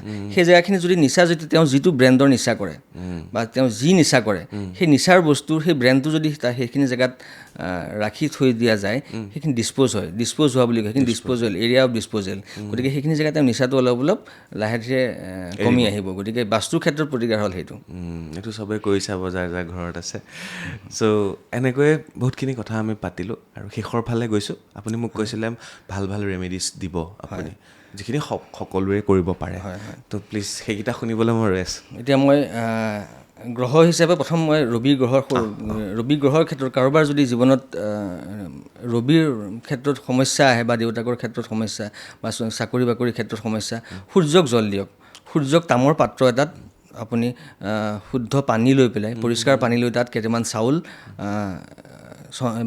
ৰঙা চন্দন হওক বা ৰঙা ফুল এপাহ দি পেলাই ৰাতিপুৱা সোনকালে যিমান পাৰে সোনকালে যদি সূৰ্যক অৰ্ঘ্য দিয়ে ওম জবা কুসুমসং কাসং কাশ্যপ্যং মহাদুতিম ধন্তাৰিং সৰ্বপা প্ৰঘ্নং প্ৰধমতস্মি দিবাকৰম এইটো কৰি পেলাই যদি সূৰ্যক অৰ্ঘ্য দিয়ে তেতিয়া বহুতখিনি পজিটিভ হ'ব আৰু কোনোবাই যদি এই মন্ত্ৰটো নোৱাৰে চিম্পল মন্ত্ৰ এটা আছে ওম শ্ৰীম সূৰ্যায় নমঃ শ্ৰীম শব্দটো লক্ষ্মীৰ নাম গতিকে সূৰ্যৰ লগতো লক্ষ্মী বেলেঞ্চ হ'ব গতিকে খালি এটা কথা মনত ৰাখিব যে জল দিয়াৰ সময়ত সেই পানীখিনি যদি আপোনাৰ ভৰিত নপৰে হয় গামলা এটা নহয় ফুলৰ টাব এটা হওক বা তুলসীৰ গুৰিত দিলেও হ'ব সূৰ্য জ্বলিলে ৰবিটো পজিটিভ হয় বা সূৰ্য পজিটিভ হৈ গ'ল চন্দ্ৰক পজিটিভ কৰিবলৈ হ'লে পূৰ্ণিমাৰ দিনা চন্দ্ৰৰ পোহৰত বা আপোনাৰ ঘৰত যদি ছাদ আছে ছাদৰ বহি লৈ পেলাই 15 মিনিট অন্ততঃ আপুনি হওক বা আপোনাৰ ঘৰত যদি বাচ্চা আছে তেওঁলোককো লগত লৈ পেলাই যদি মেডিটেশ্যন কৰে 15 মিনিট চন্দ্ৰৰ পোহৰত পূৰ্ণিমাৰ দিনা বহি তেতিয়া চন্দ্ৰৰ এটা সাংঘাতিক ধৰণৰ এটা প্ৰতিকাৰ হৈ যায় মনটো বেলেঞ্চ হ'ব সৰু ল'ৰা ছোৱালী পঢ়াত মন নবহিলে পঢ়াত মন বহিব গতিকে চন্দ্ৰৰ প্ৰতিকাৰ হ'ল এইটো অ'কে মংগলৰ প্ৰতিকাৰ কৰিবলৈ গ'লে আপুনি হনুমান বাবাক ধ্যান কৰক প্ৰতি মঙলবাৰে একেৰাহে 9টা মঙলবাৰে যদি আপুনি হনুমান মন্দিৰত গৈ পেলাই হনুমান বাবাক ধ্যান কৰি লগতে হনুমানৰ প্ৰিয় ফল হ'ল পকা অমিতা নহ'লে পকা কল প্ৰত্যেক মঙলবাৰে হনুমান বাবাৰ ওচৰলৈ যদি সেই ফলবিধ লৈ গৈ পেলাই তেওঁক অৰ্পণ কৰে আৰু শেষৰ 9 নম্বৰ মঙলবাৰটোত 108টা পাতত 108টা আহঁত পাত নহ'লে পাণ পাতত আপুনি হনুমানৰ যিটো সেন্দুৰ সেইটোৰ লগত আপুনি চামিলি তেল অলপ মিলাই লৈ পেলাই ৰাম নাম 108 বাৰ লিখি 108টা আহঁত পাত নহ'লে 108টা পাণ লৈ পেলাই আপুনি এটা মালা বনাই হনুমান বাবাক অৰ্পণ কৰে আপোনাৰ মংগলটো বেলেঞ্চ হৈ গ'ল বুধক বেলেঞ্চ কৰিবৰ কাৰণে সৰু ল'ৰা ছোৱালী বুধ হ'ল কৈছোৱে বালক গ্ৰহ গতিকে 5টা সৰু ল'ৰা ছোৱালীক বুধবাৰ দিনটোত যদি পায়স খুৱায় বা অৰ্ফেনেজ হোমত যদি পায়স খুৱায় বা সেউজীয়া ৰঙৰ যিকোনো এটা পেঞ্চিল হওক সেউজীয়া ৰঙৰ সৰু ৰুমাল এখনেই হওক যিকোনো এটা বস্তু সেউজীয়া ৰঙৰ বস্তুৰ লগতে যদি তেওঁলোকক গিফ্ট কৰি দিয়ে বুধটো বেলেঞ্চ হৈ যাব লগতে চৰাই চিৰিকটিক গোটা মগু বুধবাৰে খুৱাব পাৰে বৃহস্পতি বেলেঞ্চ কৰিবৰ কাৰণে হাতৰ যিটো বৃহস্পতি পৰ্বত এইটো বৃহস্পতি পৰ্বত হাতৰ শেষৰ বৃহস্পতি পৰ্বতত আপুনি বৃহস্পতিবাৰৰ দিনা আপুনি কেশৰৰ তিলক নহ'লে হালধিৰ যদি এটা তিলক লগায় আৰু মূৰত যদি কেশৰ আৰু হালধিৰ তিলক মূৰত, ওঠত, কণ্ঠত আৰু নাভিত বৃহস্পতিবাৰে যদি সেইটো লগায় আৰু নিজৰ গুৰুস্থানীয় ব্যক্তি এজনক যদি আপুনি চৰণ চুই সেৱা কৰে, আপোনাৰ বৃহস্পতি বেলেঞ্চ হৈ যাব। অ'কে। শুক্ৰক বেলেঞ্চ কৰিবৰ কাৰণে আপোনাৰ স্ত্ৰী জাতিটোক শুক্ৰ ৰিপ্ৰেজেণ্ট কৰে বা নিজৰ পত্নী শুক্ৰ ৰিপ্ৰেজেণ্ট কৰে, গতিকে তেওঁলোকক সন্মান কৰা, নাৰী জাতিটোক সন্মান কৰিলে শুক্ৰ বেলেঞ্চ হোৱাৰ লগতে আৰু এটা শুক্ৰৰ ভাল ৰিমেডি হ'ল আপুনি সদায় গা ধোৱাৰ সময়ত যদি 1 চামুচ বা 2 চামুচ দৈ আপুনি গা ধোৱা পানীৰ বাল্টিটোত মিলাই লৈ পেলাই গা ধুৱে, তেতিয়া শুক্ৰটো বহুতখিনি বেলেঞ্চ হৈ থাকিব। লগতে শুদ্ধ আঁতৰ, কোনো স্প্ৰে'টো কথা কোৱা নাই, শুদ্ধ যিটো আঁতৰ বা চেণ্ডেলউডৰ আঁতৰ হওক, যি আঁতৰ হওক, সেই আঁতৰ শুক্ৰবাৰে ব্যৱহাৰ কৰিব, হাতৰ ৰিষ্টটোত শুক্ৰবাৰে লগাব। আৰু এইটো শুক্ৰ পৰ্বতত যদি শুদ্ধ আঁতৰ লগাই পেলাই হাত দুটা এনেকৈ ৰাব কৰে, শুক্ৰবাৰে বিশেষকৈ, সদায় কৰিব পাৰিলেতো ভাল, শুক্ৰবাৰে যদি এনেকৈ ৰাব কৰে শুক্ৰটো বেলেঞ্চ হৈ থাকিব।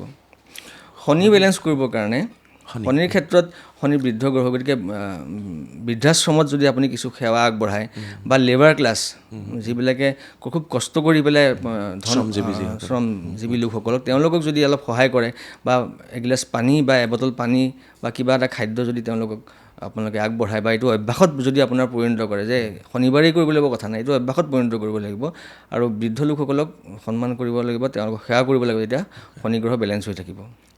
শনিৰ পিছত ৰাহু। ৰাহুৰ ক্ষেত্ৰত কৰিবলৈ গ'লে আপুনি ৰাহুৰ ক্ষেত্ৰত মই কৈছিলোঁ চণ্ডালক ভোজন কৰাটো, তাৰ উপৰিও ৰাহুৰ ক্ষেত্ৰত ক'লা তিল নীলা কাপোৰ এখনত যদি আপুনি বান্ধি লৈ পেলাই শনিবাৰ এটাত আপুনি বোৱতী নদী যদি উটাই দিয়ে, তেতিয়া ৰাহুটো বহুতখিনি বেলেঞ্চ হৈ যাব। কেতুৰ ক্ষেত্ৰত ঘৰত এটা ক'লা কুকুৰ পুহিব পাৰে। ক'লা কুকুৰ এটা যদি আপুনি ঘৰত পোহে বা ৰাস্তাৰ কুকুৰক যদি আপুনি সেৱা দিয়ে, সেৱা মানে কি বুজাইছোঁ, আপুনি ৰুটি দিলে, বিস্কুট দিলে বা ব্ৰেড দিলে, গাখীৰ দিলে, ৰাস্তাৰ কুকুৰক যদি আপুনি ছাৰ্ভিচ দিয়ে বা ঘৰত এটা কুকুৰ পোহে, তেতিয়া আপোনাৰ কেতু গ্ৰহটো বেলেঞ্চ হৈ যাব। গতিকে এনেধৰণে গ্ৰহখিনি আপুনি নিজেই নিজৰ ফালৰ পৰা বেলেঞ্চ কৰি ৰাখিব পাৰে। অ'কে। কেতুৰ কাৰণে ক'লা কুকুৰ নহ'লে ৰাস্তাৰ কুকুৰ, ব্লেক ডগো হ'ব পাৰে, যিকোনো ক'লা ৰাস্তাৰ কুকুৰ। অ'কে। চ' ভাল লাগিলে কথা পাতি, শেষ কৰিছোঁ। এইকেইটা সন্মুখত কি থৈছিলে আৰু কি কাম কৰে এইকেইটাই? এইকেইটা হ'ল অ'ৰা স্কেনাৰ, মই আপোনাক কৈছিলোঁ, এইকেইটা হ'ল অ'ৰা স্কেনাৰ। মই আপোনাৰ এইডাল হ'ল অ'ৰা স্কেনাৰ, এল ৰড বুলি কোৱা যায়। এইডালৰ জৰিয়তে আমি স্কেন কৰোঁ, যে মানুহজনৰ এনাৰ্জি স্কেন কৰোঁ, ঘৰ এটাৰ এনাৰ্জি স্কেন কৰোঁ, তেওঁৰ দেহাত থকা পজিটিভ নিগেটিভ এনাৰ্জিৰ লগতে তেওঁৰ বেড এনাৰ্জি কিবা আছে নেকি, তেওঁৰ কিবা বন্ধন দোষ, নজৰ দোষ কিবা আছে নেকি, আমি সকলো এইডালৰ জৰিয়তে আমি গণনা কৰি ল'ব পাৰোঁ। বা মানুহ এজনে বডিত যি বস্তু ধাৰণ কৰি আছে, আপুনি পিন্ধি থকা ঘড়ীটোৰ পৰা আপুনি আঙুঠিটোৰ পৰা আপুনি ডিঙিত যিকোনো বস্তু যদি ধাৰণ কৰি আছে বা হাতত যিকোনো বস্তু ধাৰণ কৰিছে, সেই প্ৰত্যেকটো বস্তুৰ এটা এনাৰ্জি আছে। সেই প্ৰত্যেকটো বস্তুৱে আপোনাক কোনটোৱে আপোনাক পজিটিভ এনাৰ্জি দিছে, কোনটোৱে আপোনাক নিগেটিভ দিছে বা কোনটো নিউট্ৰেল বিহেভ কৰিছে, আপোনাৰ গোটেইখিনি বস্তু এইবিলাক স্কেনাৰৰ দ্বাৰা গম পোৱা যায়। অ'কে। চেম এইটো হ'ল পেণ্ডুলাম। এই পেণ্ডুলামৰ জৰিয়তে মানুহৰ বিভিন্ন কিছুমান প্ৰশ্ন থাকে, বা এই কামটো মই কৰিম নে নকৰিম, বা এই বস্তুটো মোৰ ছাকচেছ হ'ব নে নহ'ব, য়েছ ন' কিছুমান প্ৰশ্নৰ উত্তৰ থাকে। আমি পেণ্ডুলামৰ জৰিয়তে সঠিকভাৱে আমি কিছুমান উত্তৰ দিব পাৰোঁ। যি আমি কৰা কিছুমান এনেকুৱা উত্তৰ প্ৰায়বিলাক মানুহ আচৰিত হৈ যায় যে ইমান ধৰণে বস্তুটো মিলি যায়নে। এই স্কেনাৰবিলাকৰ মানে বহুত এটা গুৰুত্বপূৰ্ণ অংগ এইকেইটা। আৰু এইটো বাস্তুৰ এখন হৈ গ'ল, আৰু এইটো স্প্ৰে এটা। এইটো এনেকুৱা ধৰণৰ আমি অৰোমা থেৰাপি কিছুমান অইল বেছ আমি কিছুমান ৰিমেডি কৰোঁ খুব কম খৰচত। এনেই বাস্তুৰ প্ৰতিকাৰবিলাকতো বহুত খৰচৰ হয়, কিন্তু আমি অৰোমা থেৰাপি কিছুমান এনেকুৱা ধৰণৰ 100% ৰিজাল্ট অৰিয়েণ্টেড কিছুমান কৰোঁ। তাৰ ভিতৰত এইটো সৰু এটা বস্তু হ'ল এইটো পজিটিভ এনাৰ্জি। কাৰোবাৰ যদি মনটো বেয়া লাগি আছে বা কোনো কাৰণ নোহোৱাকৈ বেয়া লাগি আছে, তেনেকুৱা এনাৰ্জিটো তেওঁ ডাউন হৈ আছে, গতিকে এইটো স্প্ৰে দুবাৰ যদি মাৰি দিয়ে, তেতিয়া তেওঁৰ এনাৰ্জিটো পজিটিভ হৈ যাব। গতিকে সেইটো লগে লগে আপোনাৰ এটা সুগন্ধি কিছুমান বস্তু ব্লেণ্ড আছে ইয়াতে, আপোনাৰ এনাৰ্জিৰ লগত এই বস্তুটো মিলি গৈ পেলাই আপোনাক পজিটিভিটি এটা দি দিয়ে। বুজি পাইছোঁ। সেইটো তো ভাল লাগিল কথাখিনি পাতি প্ৰাণজিৎ দা, আৰু বহুত ধন্যবাদ আপুনি অহাৰ কাৰণে। আৰু মই ক'ব বিচাৰিছোঁ যে অকল এষ্ট্ৰলজি বা বাস্তু বা নিউমাৰজীয়ে নহয়, মানুহৰ কৰ্মটো মেইন বস্তু হা। মানুহে ইয়াৰ লগতে মানুহে কৰ্মটো কৰিব লাগে। কিবা এটা প্ৰতিকাৰ কৰিলে বুলি মানুহে আপুনি কম্বলখন লৈ বিচনাত শুই আছে সেইটো নহয়। আপুনি আপোনাৰ ৰাস্তাটো খুলিব। আপুনি যদি এষ্ট্ৰলজিটো এনেকুৱা বস্তু বা অকাল্ট চায়েন্সটো এনেকুৱা এটা বস্তু যিয়ে আপোনাক ৰাস্তাটো খুলি দিয়ে, কিন্তু আপুনি সেই ৰাস্তাটো কৰ্মটোখিনি কৰি যাব লাগিব। আপোনাৰ ৰাস্তাটো ব্লকেজ আছিলে, ৰাস্তাটো খুলি দিছে, আপুনি সেই ৰাস্তাটো এতিয়া যাব লাগিব। গতিকে এষ্ট্ৰলজিটো এনেকুৱা এটা বস্তু। কিন্তু এষ্ট্ৰলজিটো কৰিলোঁ বুলিয়ে বা প্ৰতিকাৰ কৰিলোঁ বুলি মই কৰ্মখিনি কৰা নাই, সেইটো নহ'ব হা। গীতাত ভগৱান শ্ৰীকৃষ্ণই যেতিয়া অৰ্জুনক কৈছিলে যে কৰ্ম কৰি যোৱা, কৰ্ম কৰি যোৱা ফল মই দিম। গতিকে তেনেকুৱা ধৰণৰ কথা।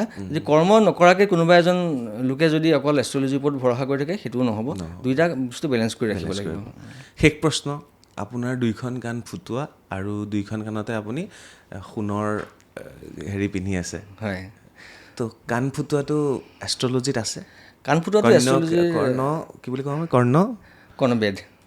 এটা পৰম্পৰাই আছিলে। হয়, কাৰণ মই আচলতে এইটো মোৰ নিজৰ কাৰণে কৰিছোঁ। এইটো মোৰ আচলতে কেতুৰ দশা চলি আছিলে এটা সময়ত। সেই সময়তে মই কেতুৰ দশাত অলপ কাণ ফুটোৱাটো ভাল। আৰু বৃহস্পতিয়ে সোণ পিন্ধাটো বৃহস্পতিৰ বস্তু। মোৰ বৃহস্পতি অলপ ইমবেলেঞ্চ হৈ আছিলে, গতিকে মই বৃহস্পতিটো বেলেঞ্চ কৰিবৰ কাৰণে অলপ কাণত সোণ পিন্ধিলোঁ, লগতে কেতুৰ দশাত কাণখন ফুটালোঁ। এই কথা। অ'কে। আপোনাৰ হেৰি কি, ৰাশি কি? মোৰ এনেই ৰাশি বৃশ্চিক ৰাশি। অ'কে। তুলা লগ্ন বৃশ্চিক ৰাশি। আৰু জন্মডেট? জন্মদিন 12 জুলাই। গুৰু মানুহ। হয়। মোৰ 21। আপোনাৰ মোৰ একে গুৰু মানুহ, সেইকাৰণে এনাৰ্জিটো মিলিছে। বহুত ধন্যবাদ, ভাল লাগিল কথা পাতি। হয়, আপোনালোকৰ ভাল লাগিলে কথা পাতি।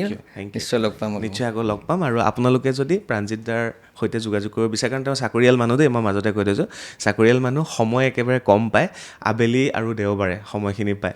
আৰু সহজতে যদি কম খৰচতে বেছি মানুহে ভয় কৰে যে এষ্ট্ৰলজাৰৰ ওচৰত যাবলৈ, যে বহুত কিবা বাস্তুৰ প্ৰতিকাৰ কৰিবলৈ ভয় কৰে।